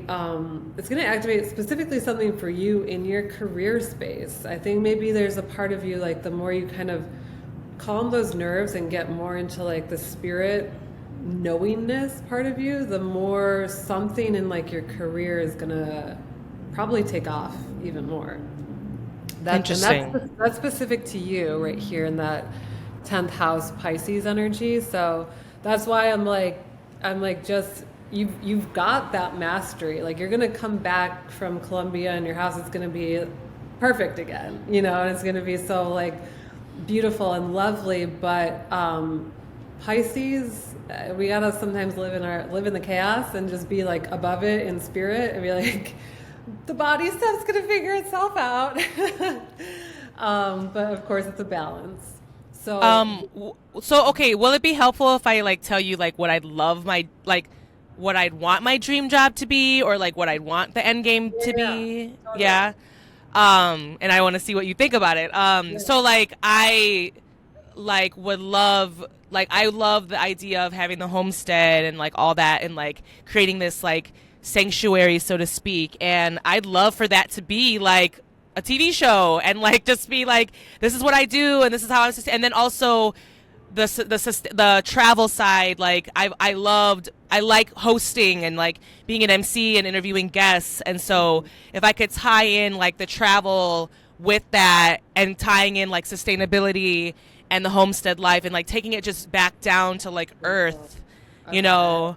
So like my dream job would be to host a like TV show where I'm traveling and then I could also show my homestead, or I can like interview people, or like kind of have this like, you know, like kind of taking people on this like journey of like, you know, I don't know, like I like I said, like the Gemini in me like wants to accomplish many things. I want to write a book, you know, I want to do, and I want that book to maybe even be a screenplay or like a TV show, a series on HBO or something like that, you know what I mean? Like I want to take, and then, but I also have like the dance side of me with the choreography, so like I could also see myself kind of going into that realm where like I explore just how like more into the dance side and creating that and, you know, making that be a thing. And so because I have all these like talents, so to speak, like I'm a jack of all trades or whatever, you know, it's hard to pinpoint exactly what it's going to be. So I try to let myself just ride the roller coaster, you know, because if you asked me 5 years ago, 10 years ago, if I was going to live in Australia for a year, I would have been like, you're fucking crazy. Like, or I was going to be working professionally in cannabis when I didn't even smoke weed. And I was like, weed is bad. You know what I mean? Like I literally was against it, and now I like work in it, I grow it, like, so like for me, I'm enjoying that, like how my life is surprising me on where it takes me. Like I don't know what's the next thing that's gonna come, you know? Okay, a couple things are coming through. I'm going to look at that more in the clairvoyant reading part, because I do prefer when people have questions. So I'm going to look at that. We'll get into that maybe in like 10 minutes, because there's a couple more things I want to touch on here. But for what you're saying right now, the first thing that I'm getting, first of all, I know you said you have really vivid dreams. Do you ever write them down? Do you ever like take note of them? Because I don't. Should I? Yeah, dreaming is a very psychic experience. Okay. Okay. Dreams the more you acknowledge and communicate with your dreams, the more they can take you to your 3D dreams. They can take, like, and again, this is where you have to trust that Pisces part of you. Like Pisces, it's okay if it doesn't make sense. Like it's like the intuitive realm. It's like very nonlinear. So there might be parts of you that are trying to break through that, always needing it to make sense. So I think what I'm getting for me intuitively for you is that to start maybe like a dream journal, or even if you don't want to write it, you can. I sometimes do like a voice Dictating. memo. Yeah. Yes. I was just gonna say, if there's an app that like will let me say it out loud and then write it down for me, because like the writing down portion is tough. But I know we're in the age of technology. We can't write. It's okay. It's okay. You can. I just use my voice memo on my Okay. phone sometimes. I'm just like, or I'll just write on my phone. Like sometimes I need to just. get it out. One of my teachers said, she was like, because I took an astral body course too. Like I love the astral realm. I can't say like I'm an expert or know all that much because there's so much to know. But one of my teachers said, because I was like, I don't want to write everything down. I don't want to remember every dream. However, she was like, dreaming is a very sophisticated psychic ability. And also, she was like, even if you don't want to remember it, there's something there for you. So just write down a couple words. Like, even if you're like, I literally don't want to know that I had that dream. There's a reason. That could be like your shadow self. That could be like a realm with a message that came through that you shouldn't be ignoring. And once you can like slightly acknowledge it, shed that that Taurus sun, because for you, your sun being in your 12th house, you're illuminating parts of your own psyche that are very deep, and they're hard for most people to access, but it's not that hard for you. That's why you have these vivid dreams and stuff. Like, so first thing I'm getting with that, like, how do you access like your 3D reality, your earthly desires to like accomplish all the things that you really can accomplish? You're very you have a very high ability to achieve a lot, but I think it's really going to be in trusting and like acknowledging your spiritual gifts. Like there's going to be something, it all needs to come in, it's like you'll travel all around the world, you'll talk to spiritual teachers from all around the world, and every one of them will always say that like your answers are within, and it's all about the balance, right, of the mind, body, and spirit and emotions. It's like you have to acknowledge all of them. And there's a lot of people, and like, even a lot of people in the wellness industry who are very in their bodies, and like, it's only going to get you so far. It's great. It can be really hard for spiritual people to get really in their bodies. Do you see what I'm saying?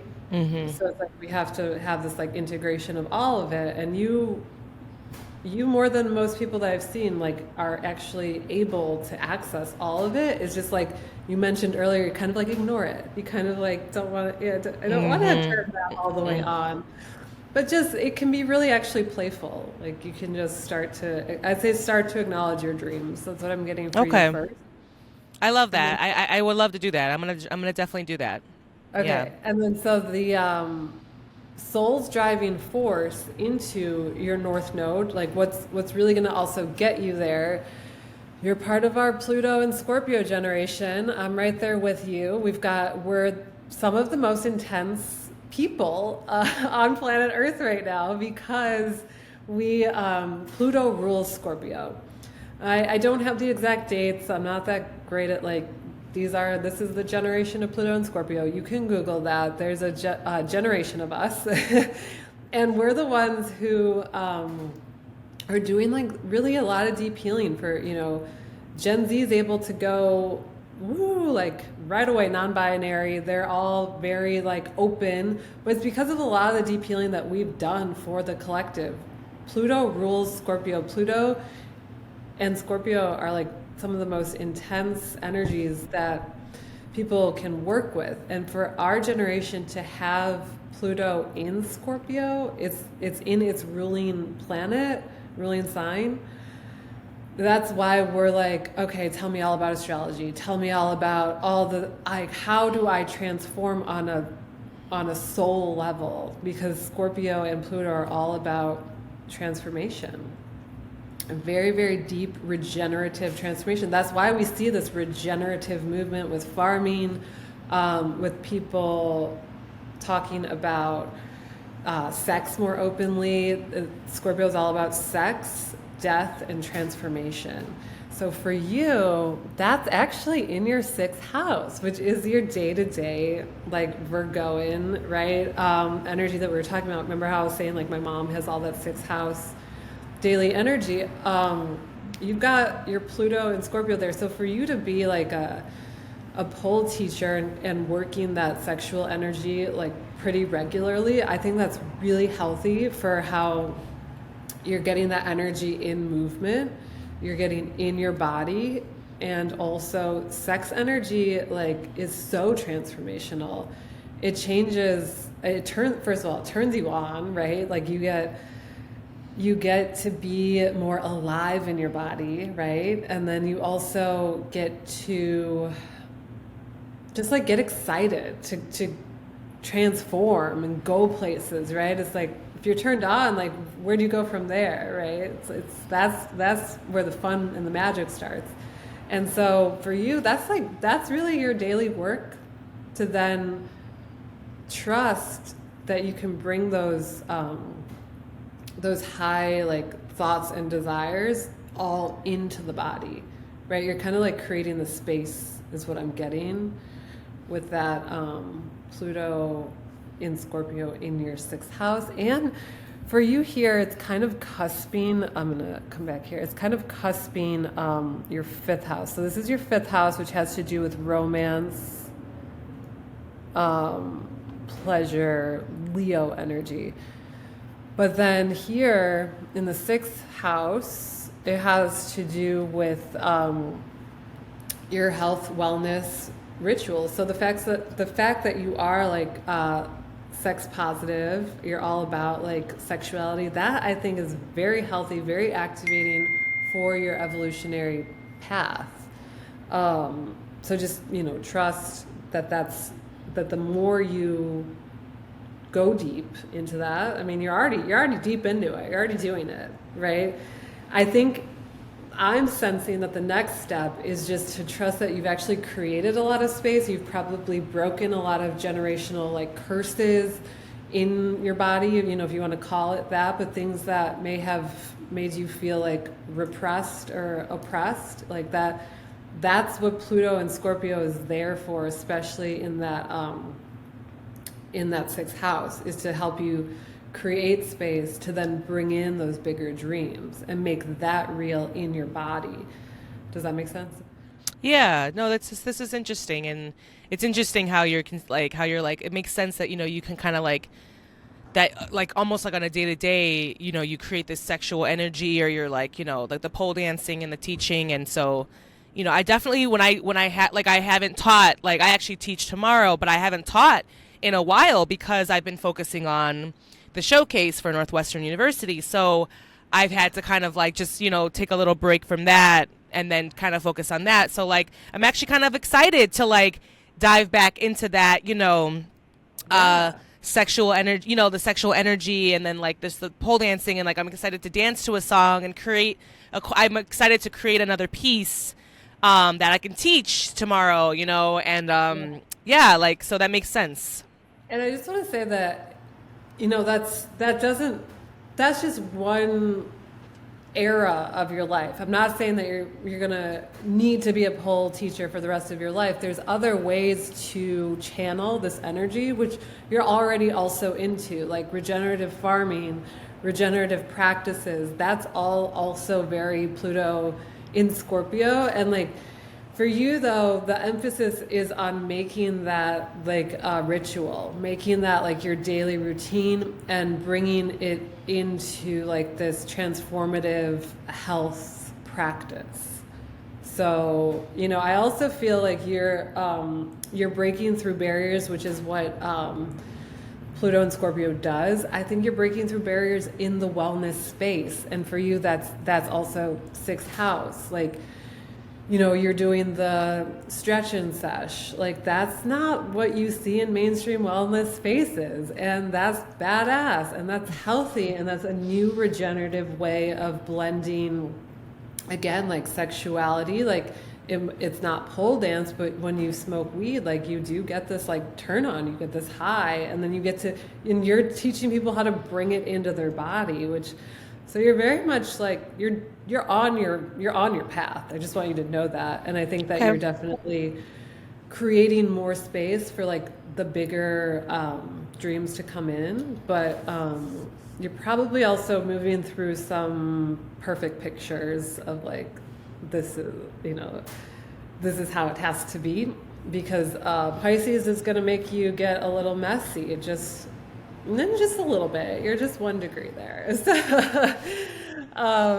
Okay, so then last thing about your chart, and I'll get into the clairvoyant reading portion, but I always like to touch on also the Chiron placement, and Mars is important as well. So we didn't talk about that for you yet. So you have Mars and Chiron in Cancer, and they're conjunct here, which conjunct just means right next to each other. So Chiron here is shaped like a key because it's not a planet, it's an asteroid, and it's known to be the key to your healing. So it's like the wounded healer. So it can also be where you have like a deeper wound. However, I like to see it like our weakness is really our strength kind of thing. Like when you go into your wound, you actually uncover your greatest healing, right? You just have to tend to it, and it can be really tender.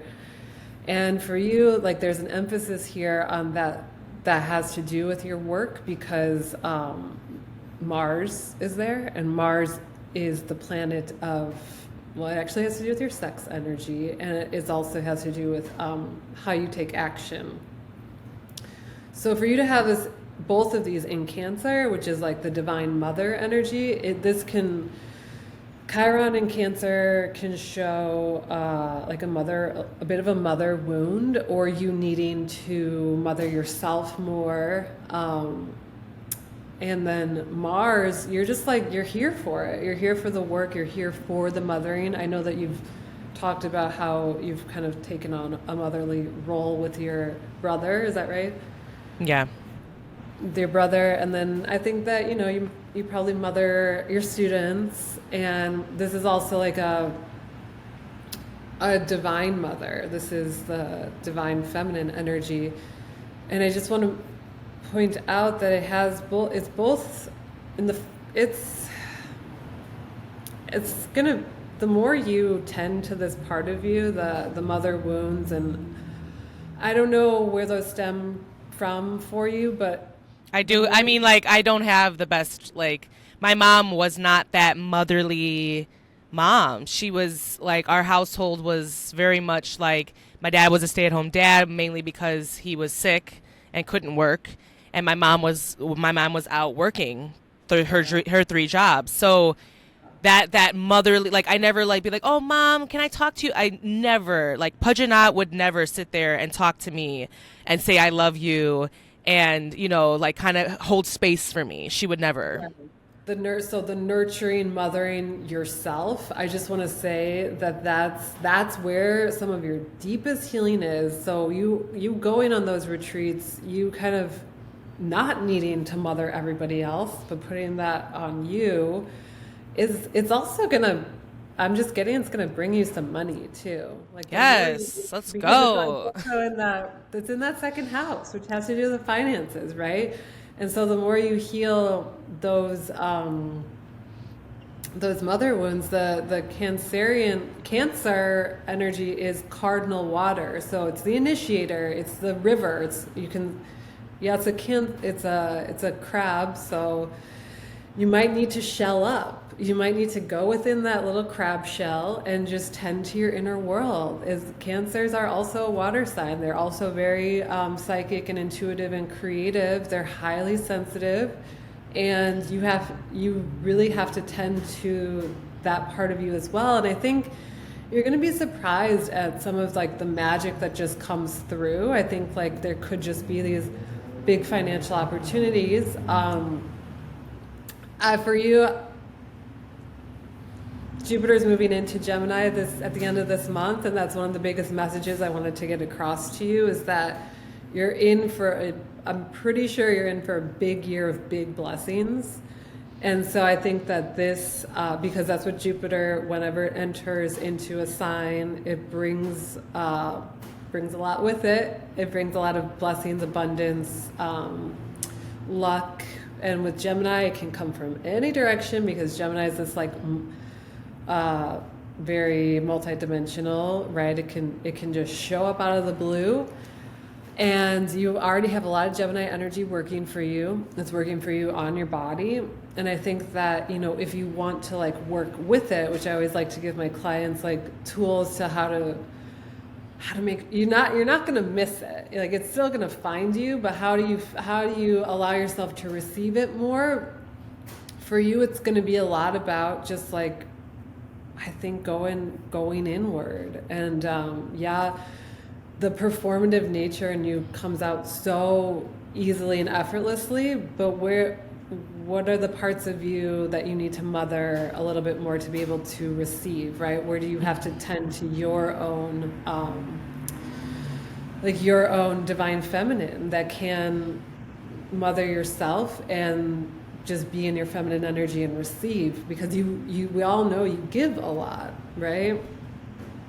Yeah, definitely. So, all right, I think that's a lot on the chart. So that's where I think I'll stop there. Do you have any questions? Does it make sense? Did I help? No, you helped so much, Penny. Like this is very like, and then you breaking down each of these like the houses and like where my placements are in the houses and almost like just breaking down where the focus or where I should focus or where I should kind of like the whole mothering myself, and trusting my gut, trusting my instincts and looking within, it's always been something that I've just been more comfortable doing, but it's more of like, it's just a rite of passage for me, like that's why I can't really necessarily take a job with a company that I hate, like, or if I do, or if I am working for a company that I hate, I soon realize, and I'm just like, all right, I have to go, I got to get out of here,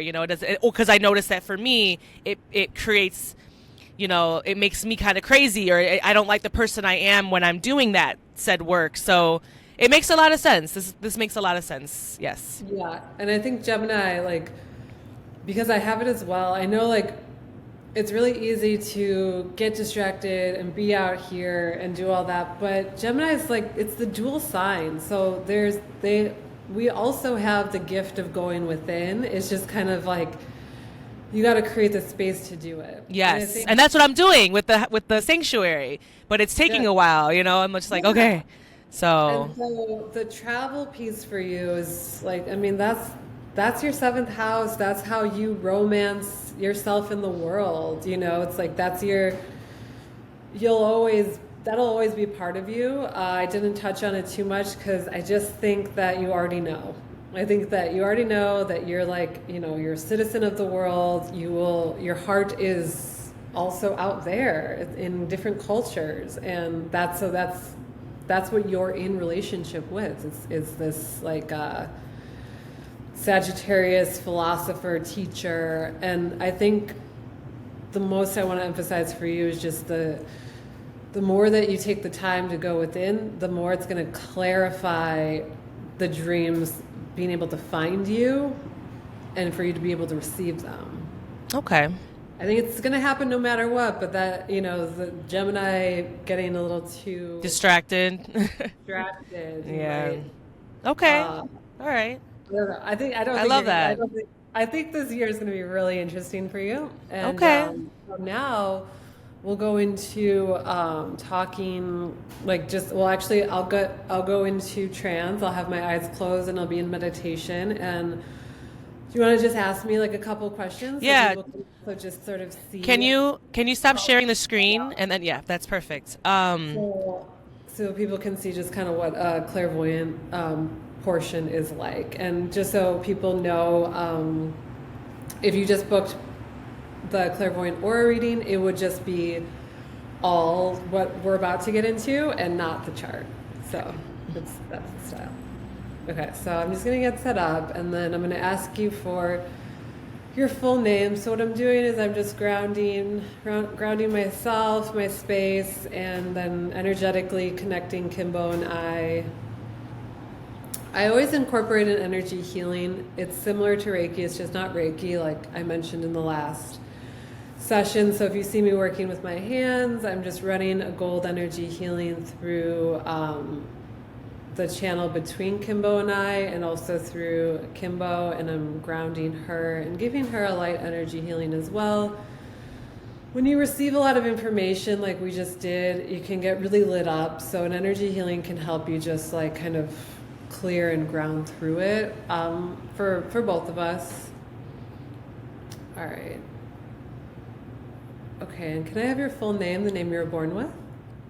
Kimberly Samorn Davis. So, the color that I see you at today it's like a bright magenta, and there's a lot of purple in here, and I do see you moving out some kind of like darker energy. This could just be like darker thoughts. Like I just see you kind of starting to throw them out, like as if you're collecting up this garbage, and you're like, I gotta just throw this away. But you're actually very animated in this picture. You're like, yeah, I gotta throw it away, but I have to compost it, I have to separate it out. Like I can really see how your Gemini energy works. It's like you might not even like it, you just naturally compartmentalize a lot, perhaps. Yes. I Yes. can just throw all of this out. Like this has to be composted, this can be recycled, this can be thrown out. Yes. So you're also doing that within your own psyche, is what I'm seeing. Okay. All right. I'm going to read you today at like a magenta color. So I always set a reading color, and that just helps me tune into where your spirit is at. And do you want to just ask me a couple questions that you're wanting to get clarity around? Maybe we could do like... Yeah. So right now, I'm concerned about my health. Bigly, there are just a few things that, I notice that my body's kind of holding on to like some sort of energy that I don't know, like I think it's like, especially with like my dad had a lot of health complications, and he had diabetes, high blood pressure, all those things. And even though I'm a person that for the most part, I think I'm a pretty balanced individual. I don't drink a lot of soda. I don't have a lot of fast food all the time. But what I do think that I struggle with is like the stress and the sleep, which makes sense that, like you were saying, to go in my dreams more. Maybe I've been like running away from my dreams because I haven't been sleeping as much like I used to. So I'm concerned about my health, really. I want to make sure my health is good. And do you want me to stop there or ask another question? Let's start there. Okay. I have this, I will look at the energy of that, but I do have a disclaimer on my site that I'm not a medical professional, so I can't give you medical advice like legally. However, I can read the energy and I'll tell you what I see. And there are medical intuitives that have medical degrees, and I know a couple of them. So I will also always give my clients, if they have health concerns that I can't help with, I will give you like their contact information as well. Thank you. But yeah, let me see what comes up. So I'm just going to read the energy of Kimbo's health. Yeah, the first thing that gets lit up is your nervous system. It's very activated. So I'm just being guided to run an energy healing. So I'm running a gold energy healing through your nervous system, just to help kind of calm your nerves as we look at this. And what it does light up is also your heart. So your heart it's very healthy, but it's like nervous. There's just a lot of like nervousness. And this makes you kind of like pace back and forth, what I'm seeing, both in your body and in your mind. So I'm just going to help you sort of start to calm your mind, and I'm going to take a look at the best next steps here. Can I ask, do you drink coffee? Do you drink anything that's caffeinated? I stopped drinking coffee because I heard that it was just too much for, like I was drinking like Cafe Bustelo, like espresso, like no milk, no, like just straight up. and I stopped. I actually like weaned myself off. I have like mushroom coffee that I can supplement for caffeine, but yeah. Okay. Yeah, it looks like your body, like at least in this moment, it could change at some point, but it doesn't want or need any caffeine because you're very, like, you're just very activated right now in terms of there's a lot of like deep changes that are happening and you feel them, but you don't, I'm just seeing you like not really know what they are and you really want to know what they are. So the not knowing is like the thing that's kind of getting to you the most is what I'm seeing. Yes. So when I look at like your best next step here, it really is to just like surrender to the not knowing, and actually like there's a mindset shift that can happen where you can get excited about not knowing. I see you being like, oh, if I don't know, then anything can happen, and like it can be good things. So I do see there's I'm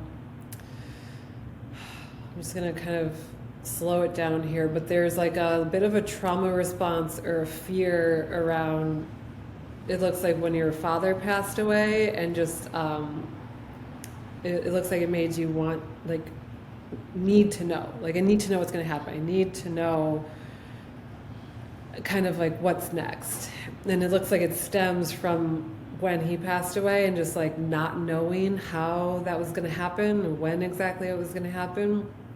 So it looks like it came in through the, through the whole process of him being sick, and then also when he actually passed away. I just see you being like, okay, it's almost like you took on you just took on a lot of responsibility. And there's this sense of responsibility that you need to know. And what I'm seeing is that is your father's energy is actually coming in, and he's saying like, just you don't need to know, it's okay, like you don't need to know what's next, you don't need to take on that responsibility. And actually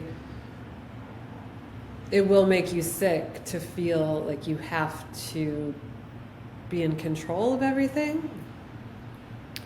So I'm just helping you kind of release this energetically.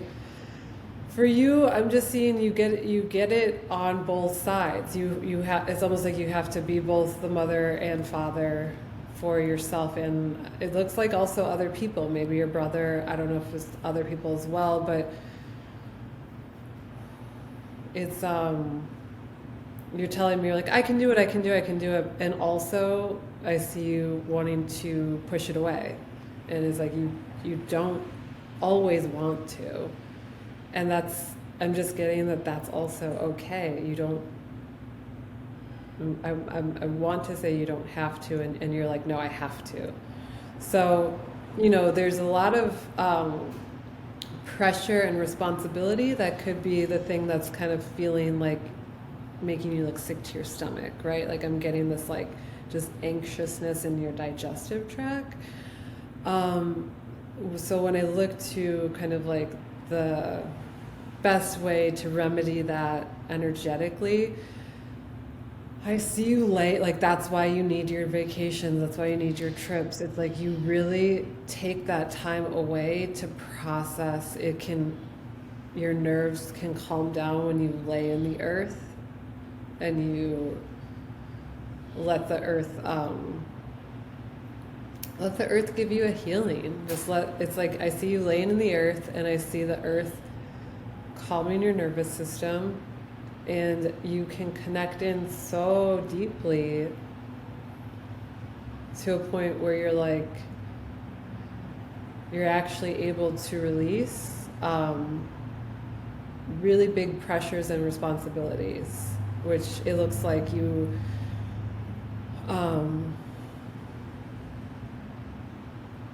it's like kind of like you need both. You need the pressure to like activate you and motivate you, but you also need the release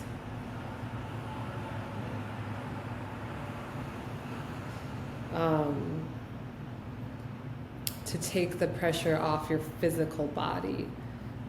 So when I look at like how can you sort of redistribute this energy, I see you redistributing the pressure out of your body. So this is something where it looks like, almost looks like a Tai Chi practice or something, where I see you starting to take the pressure out of your body. I also see you like spinning on a pole and like getting out of your head and getting into your body, where the health of your body is going to be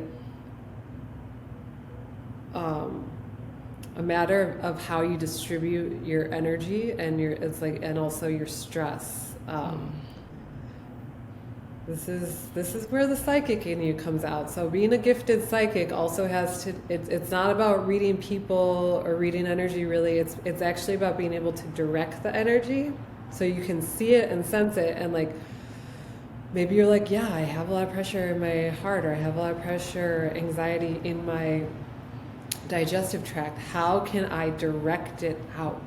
Right? It's like, so I'm not somebody who's gonna be like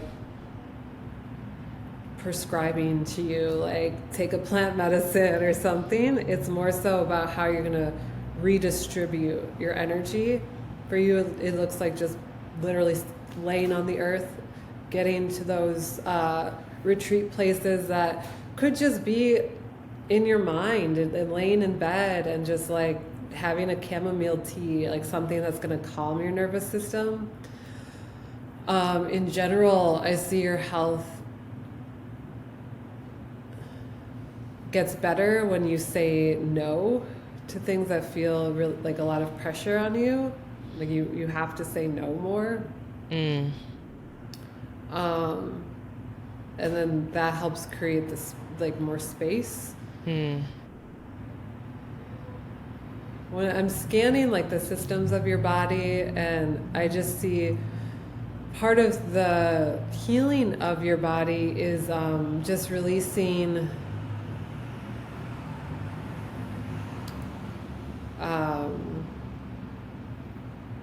taking on like ancestral pain, which it looks like you've been doing, and the word that comes up is forgiveness. Like I just see you sending all this like forgiveness in your own body, and there's grief, like you're crying and you're really doing a deep release. It doesn't have anything to do with doing an ayahuasca ceremony or anything like that. That would be probably too intense for you. It looks like it's really just about using that Gemini energy to communicate with yourself, the energy of like release and forgiveness. And then I see this deep healing come in. So that's what I see for the health of your body. That's great. Yes, that's very helpful. Thank you. Yeah. Yeah, you were spot on, with the nervous system and the heart. It's like, that's exactly what it is. But it's digestive too. Yeah, like it all makes sense, because it seems like I'm holding it in when I need to like expel it and release that energy and push it out. And so I guess that is where I'm trying to figure out how to do it. Like how can I redirect it? Okay, so one thing that's coming up is, yes, you clear a lot of energy out of your body and your auric field through travel, which I do too. Like I can very like empathically relate to you, because I think we have these similarities. But there's I'm seeing you. I know it's also part of your brand. I'm seeing you just meditate more, and it doesn't look like it's with it doesn't look like it's with smoking. Like that's helpful. But it also, the cannabis is turning on a lot of your Gemini, like mental downloads, which I get it too. Like it's kind of fun to get all these, like this download, like you get these turn-ons from the cannabis as well. But I just see you actually putting the cannabis aside and just like laying without anything, any external, like, anything. Like you just have like water and chamomile tea. I don't know why I say chamomile, but you just have something like that, and you're just you're talking to yourself. Okay. The cannabis is helpful.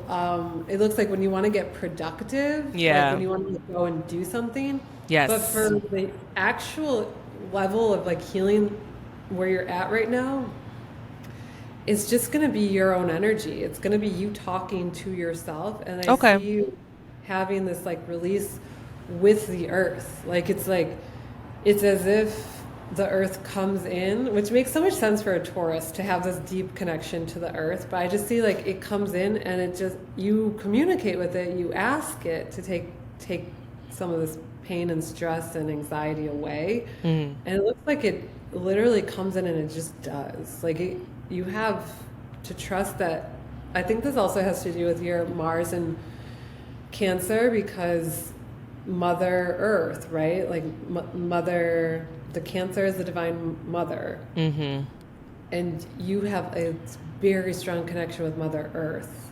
And I think that at this moment, I'm just getting that it doesn't have to do with the cannabis. It's a healing plant. I also have felt a lot of healing with cannabis, but for you, it's almost like stimulating your nervous system too much. No, that actually, I feel like this is like very on point. Like, Okay. because I've had to like I can't sleep sometimes now because because I'll mostly smoke sativas because Yeah. to get me energy so I can get through the day or handle a task or be productive.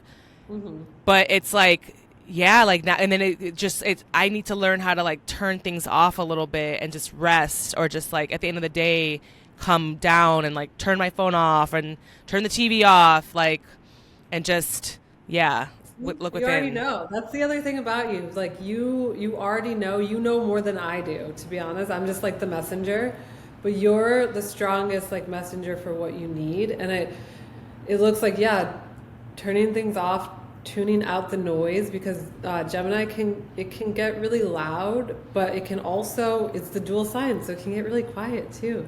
Like you have both. And also, there's something that you said, it could be like if you feel like you need some assistance in like the sleep, it looks like like literally a sleepy time tea or something. Yeah. Just something like that. And less like it looks like cannabis can help you during the day to like wake up or something, but Yeah. more towards the evening I see you sort of like stopping, like just could be a new relationship that you're developing with cannabis. Mm.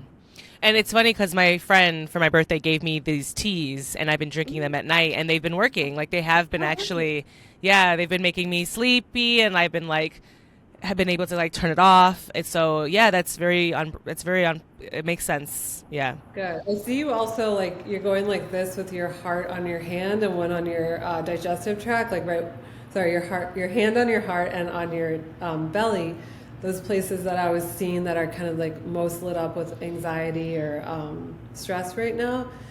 And you're just doing like your own self-soothing, like you're just allowing yourself to like tune in and just talk to yourself. And yeah, you can go really deep. And I just see you being like, okay, like here it is. This is like the initiation that we've been talking about, right? It's like, it's just you with you, and it's not that scary. But Yeah. what's actually scarier is ignoring it. And it makes me sick, clearly. It's like making me physically sick if I ignore it, and not just, Exactly. Think about the mother, right? That kind of needs to like be there if the child is like crying. Like the mother can soothe, and that again, that's where your deepest healing is at with that Chiron. It's the key. The key is just for you to just have your own back and be your own mother in these times of like. I'm getting that it's mostly just anxiety. Yeah. Like again, I'm not a medical intuitive, but I don't see anything like to really super be worried about. Okay. Thank you.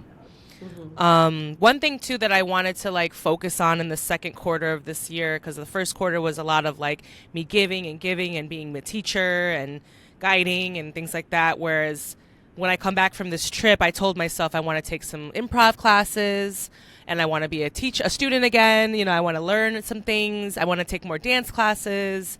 So maybe if you can kind of look into that a little bit. Okay.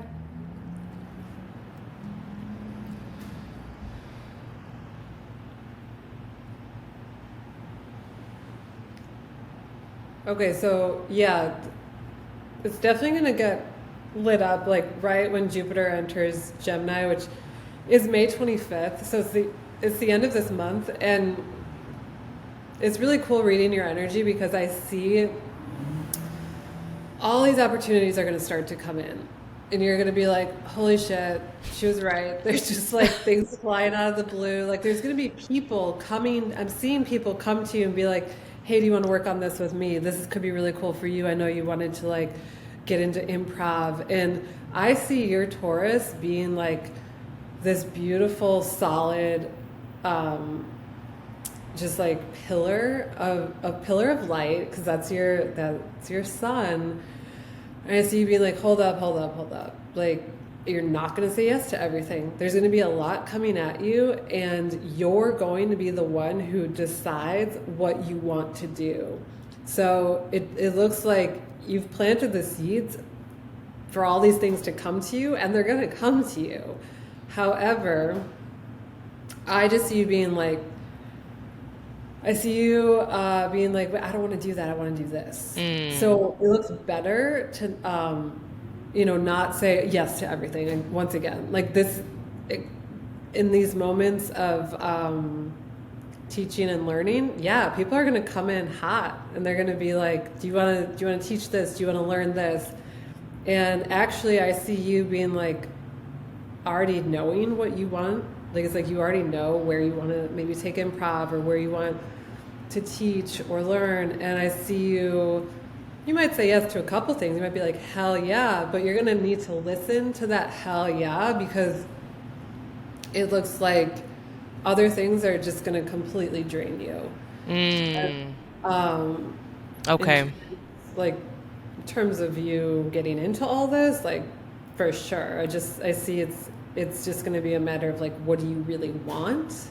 Okay. Right? Like, because the Gemini, you're going to get a lot. You're going to be able to get a lot of opportunities that you're not even really going to have to work hard. They're just going to come to you. And I see this might be like a test, a test for you to, I'm getting like this level up where you're not going to take like, you're going to take something just because it's coming to you and it's not exactly aligned, right? I'm getting the picture of you, somebody being like, there's a picture of somebody asking you to kind of be the jack of all trades. Like, do you want to teach this and do this all under like their umbrella or something? And it's like tempting, but it looks like you're also kind of like, it's not really how I want to do it. And then I see you saying no. So all the things that you want to do, you're definitely going to do them, but I'm seeing the message that I have for you is like, it's actually going to be a matter of discernment and like, how do you want to do them? Like, who do you want to take classes by? Who do you want to learn from? Who do you want to partner with, collaborate with? How do you want to shape these next chapters of your learning and teaching? And I definitely see you doing improv because that just looks like healing and fun and like silly. And this is actually where you get to be like the messy Pisces. Is like, well, that just came out of me, and like this is so silly, and I'm not perfect, and I love it, And that's gonna be really healing for you. Okay. The biggest message was just like not to take all the opportunities. Okay. More so to go for like specifically what you want. I think that what you just said kind of, again, ties into kind of like what I realized at my birthday and all the like, I make space for all these different people when in reality, not everyone deserves that time or that energy. And so I need to have, I kind of needed my feelings hurt on my birthday to realize that you're spending your energy in the wrong places a little bit. And so so that you're calling more of your energy back to you to have more. Like this is where you're also like leveling up your self-worth and your own, how you see your own value. You know, it's already happening, but I see also, I see you really going for those bigger dreams too. I see you being like, no, I want to take like a creative writing class. Yeah, I've been wanting to take a creative writing class. Yes. I see you taking it at Northwestern. Like I see you going for like. Really? I see you already having those connections, and I see somebody Okay. trying to kind of pull a cord on you and being like, oh, you could do this here, and it's something else, and it keeps you sort of smaller, and you're actually like, it looks like you're going to be going for that, you know, those bigger achievements in this next. I'm seeing it being definitely this next year, and it's going to be even more grounded by next year. So this is the year where you get to like light it all up and play and go for it. But I literally see you taking like either a film course or like a creative writing class, and it's at Northwestern. It's at like that level. Really? Wow. Yeah. And it looks like you're very welcome there, and they're like so happy to have you. You know? That's crazy. Okay. It's funny because I'm over here thinking about taking like an improv class at like, you just, you know, like not like like an IO or like, you know, just like the local places, but I never thought I would take classes at Northwestern or that I would be accepted there. But I just taught and was hired, and I just physically today, a penny got a check from Northwestern University. Physically. I literally physically got my first check, and it says my name on it, and it says, you know, Northwestern University, you know, and it's for choreography and, you know, all the things I did for Polarize. And so that was really nice. You know, it was really like affirming to see that, you know, so for you to say that I would be like taking classes there, I'm like, interesting, you know. No, I could see you taking. That's the thing. It's like the level, the caliber is going up, and you're able to just match it. And it's like, I see you also. You know, Second City would be really easy for you too. It's like, like I've thought about that, but that's like a level of like stand-up commitment. I thought that like I don't necessarily want to like I respect stand-up comedy. I respect its craft. I don't have it in me to go to all these different venues and do the whole like that whole, you know what I mean, like that. I don't feel called to that, you know, in a sense. It's like the improv of it though, like that's true. Okay, I got you. I got you, because I definitely thought about it. I'm like, should I get into stand-up like because a lot of me is like, I like to try things out to see if it's for me or not, and then once I try it or once I explore it a little bit, and then I realize, okay, yeah, this is not for me, or like, you know, I like something like this, but not exactly this. So yeah. That's exactly the discernment I was seeing for you. So it's just, I think I'm also seeing you just sort of like weeding out, like you're just kind of doing some, I call it psychic gardening. Like I tell this to my students all the time too, because I teach this stuff. I teach psychic mentorship. And I just see you like meditating, and you're kind of you're just pulling out some old weeds like within your heart and your mind and even in your throat. And it's like all of this is creating space for like a newer like shiny version of you that you've always been. It's just you're uncovering more and more of it, and there's a lot of confidence behind it. Like you again, and you've always had this confidence. It's just new levels of it. That's what I'm seeing. That's awesome. Okay. All right. Yeah. I mean, this is really great. I know we've been on this call for a while now, or this session for a while now. But I mean, just from everything you said, the takeaway is the answers are within myself.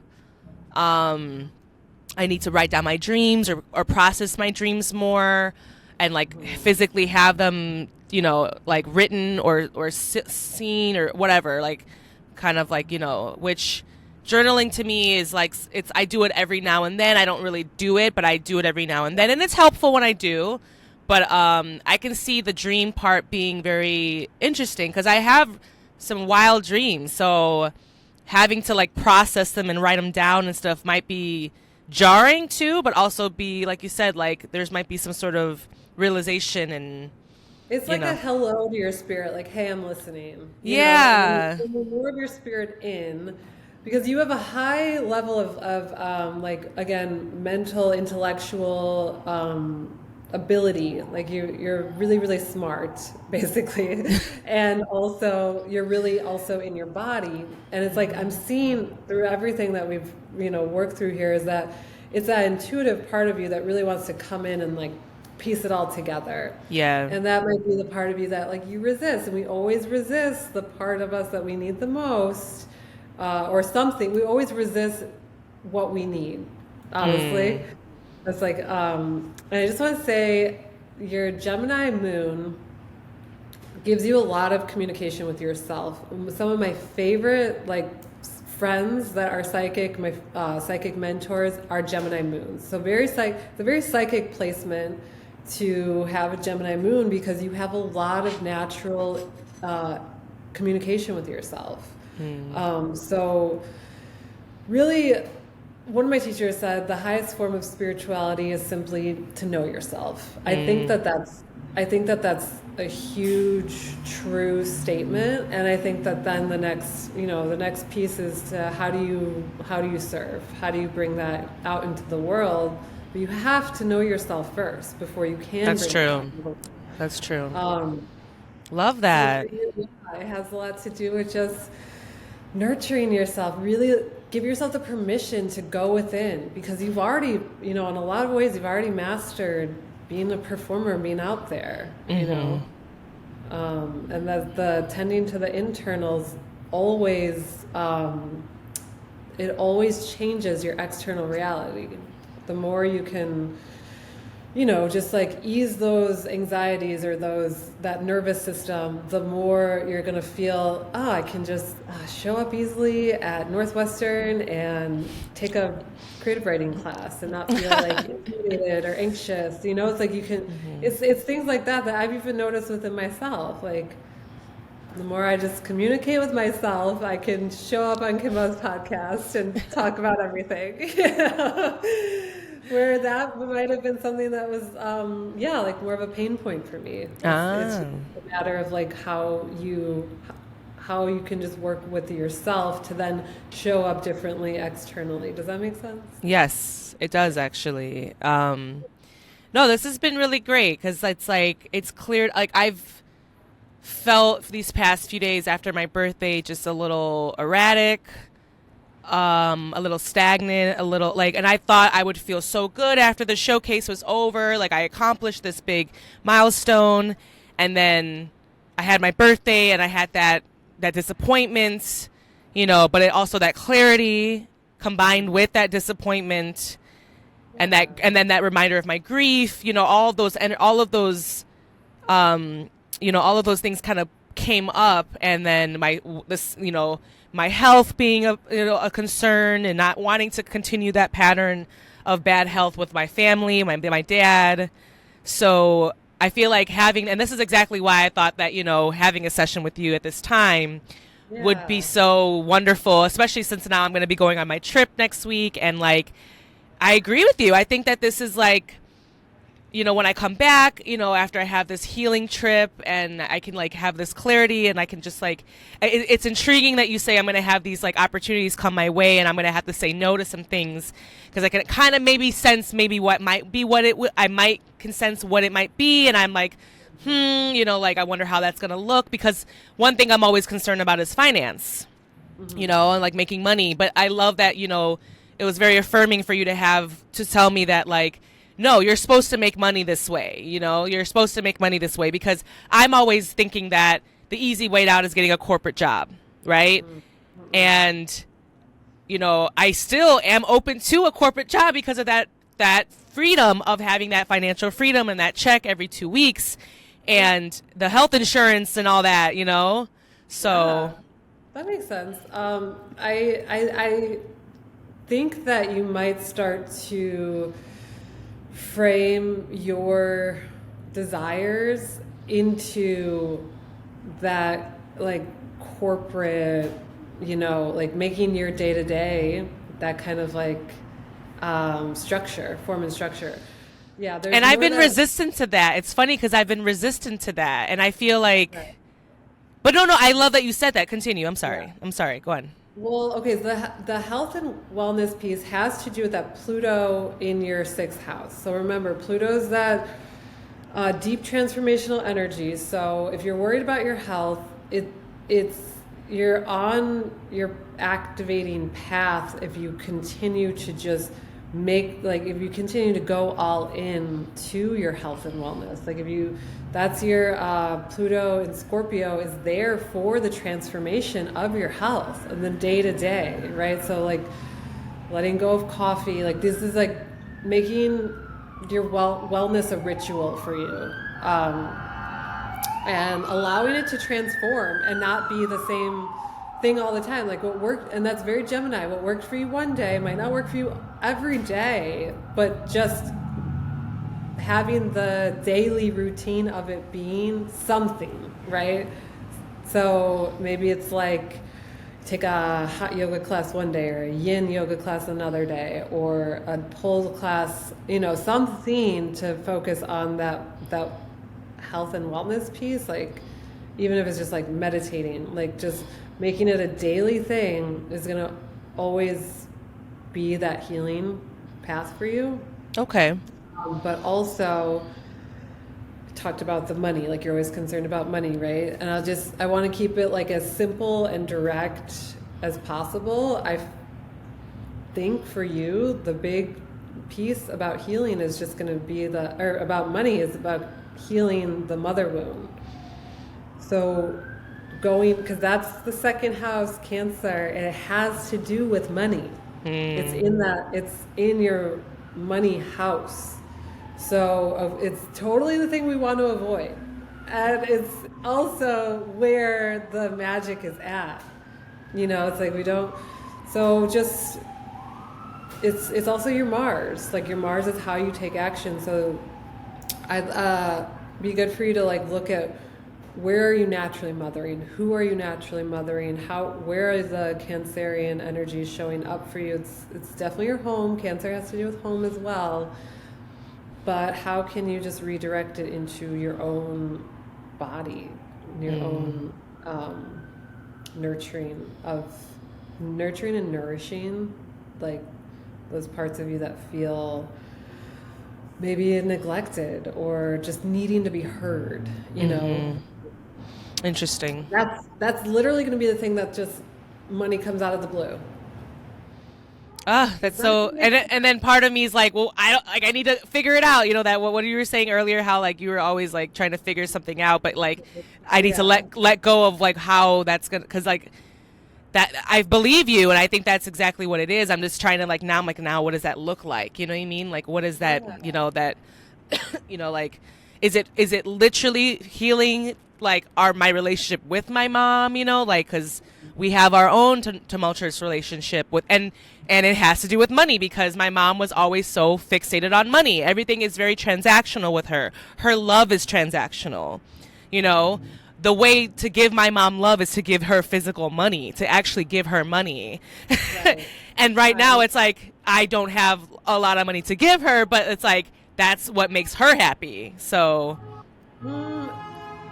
you're going to know. I personally, the first thing I get is that it's not necessarily about your mom. I think it's about you, you mothering you. But I feel like I take that from her.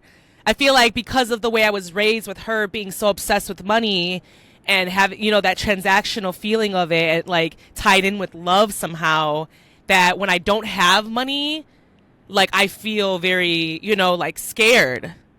And I don't have security. Yeah. Like I don't have security, and security to me means I have a check every 2 weeks, and, which comes with a corporate job, So being an entrepreneur and being a content creator or whatever I'm trying to do here means that my money comes kind of randomly, which makes me, which adds to the anxiety that I have. Right. Okay. So one of the other things I want you to take away with is Gemini has a lot to do with the mind, and you have a lot of agility in your mind, which means that you can think a million different ways. And this particular thought process pattern that you might be coming up against is going to be a huge mindset shift. But it could come really easily for you. It might not be one of those things that you have to work on for the rest of your life. You know, it could just, because you've got this like gift as a Gemini, like big, strong Gemini placements. I'm seeing it as a mindset shift where you're really, truly full embodiment, starting to feel that security and safety that money brings, just from you being safe in your own body and being, like just you being able to have stillness, have the both divine masculine and feminine embodied in you, which you do. Like we all see it and love you for it. And it's going to be a matter of you just knowing that maybe it's a mantra you tell yourself, right? Because like something you tell yourself every day, because Gemini needs a lot of communication. We love communication, you know, it's just like, it's like a reprogramming of like, I'm safe. I'm safe. I have what I need, you know, like yeah.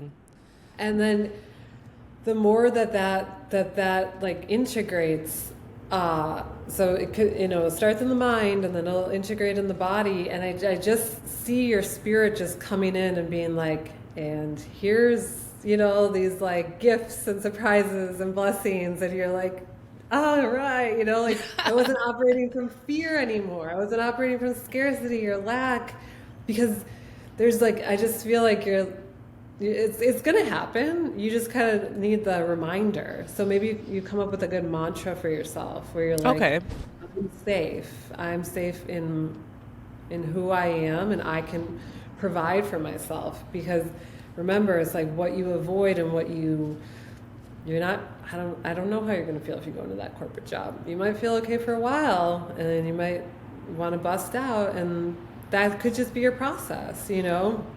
Right. I'm not here to like prescribe what's right and wrong, but I do think that it's just about you really, really being there for yourself and trusting that there's just some magic in it. The more that you start to give yourself these mantras, oh my gosh, all of a sudden I got another opportunity with all this money, you know?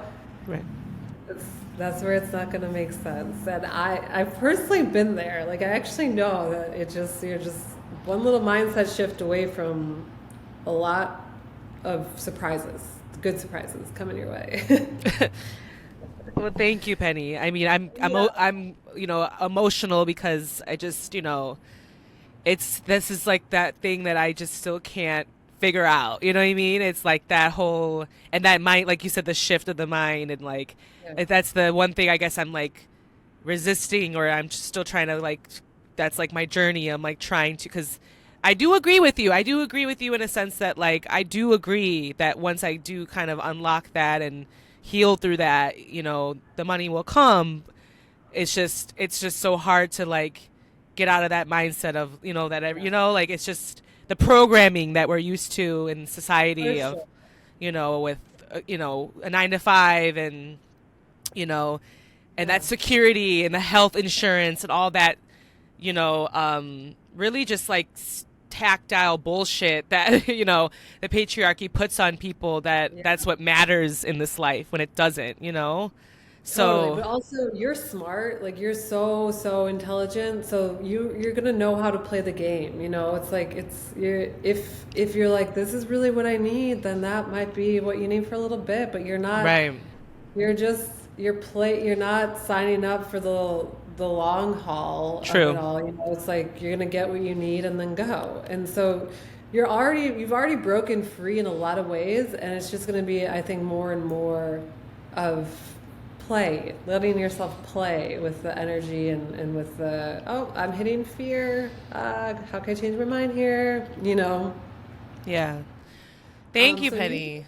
Go on. Like to end sessions with like just like like finishing up an energy healing. So I'm just gonna finish up the energy healing, and I'm gonna call in your guides, your higher self, your ancestors, And just give you permission to release everything that you're done with.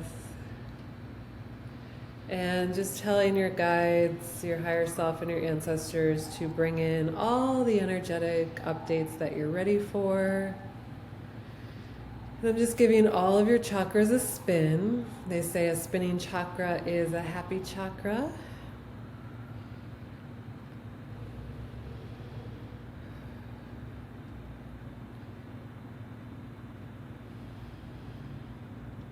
And I'm just bringing in all of you, your life force energy, bringing you fully into present time here.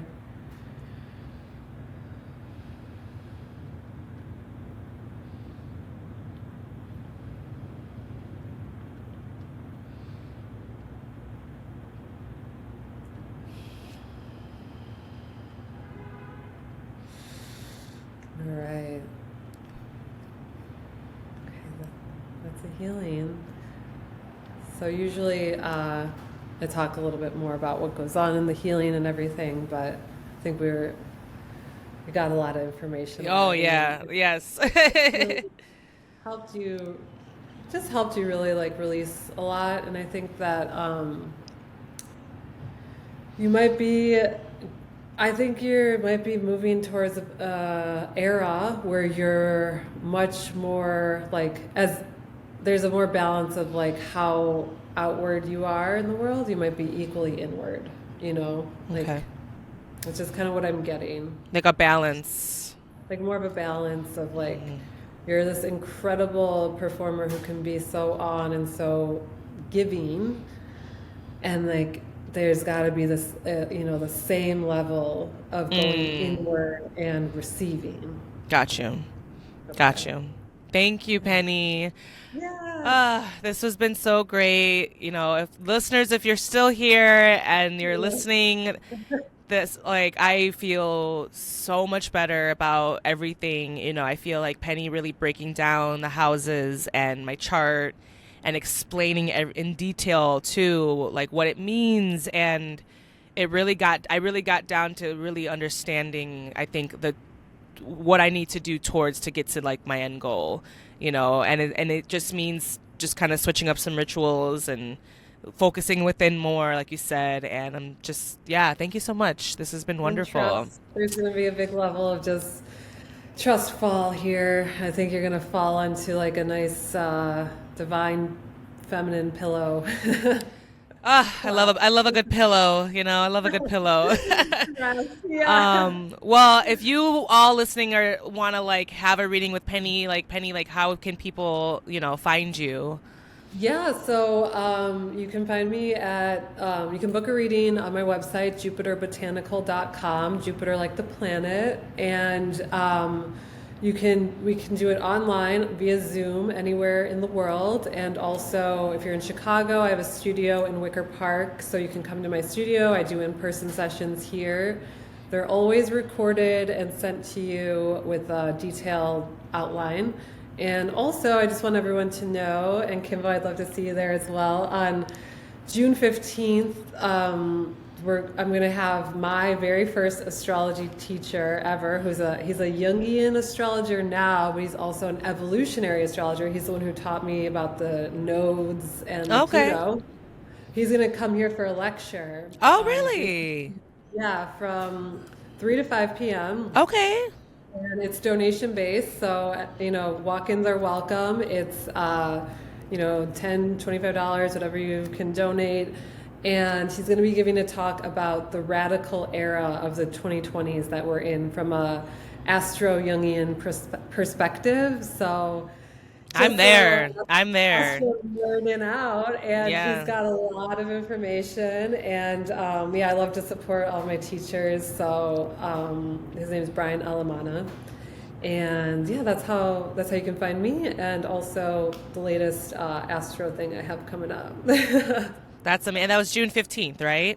That's June 15th, yeah. And I also I run a mentorship program to help people come into their own psychic abilities. So that starts June 6th. If you're interested, you can find on my Instagram, so Jupiter Botanical, an application form in the bio, and you can apply to be in a 7-week mentorship program with me where I teach you all about how to activate your psychic abilities. It's basically like it's an introductory to psychic education. So Love it.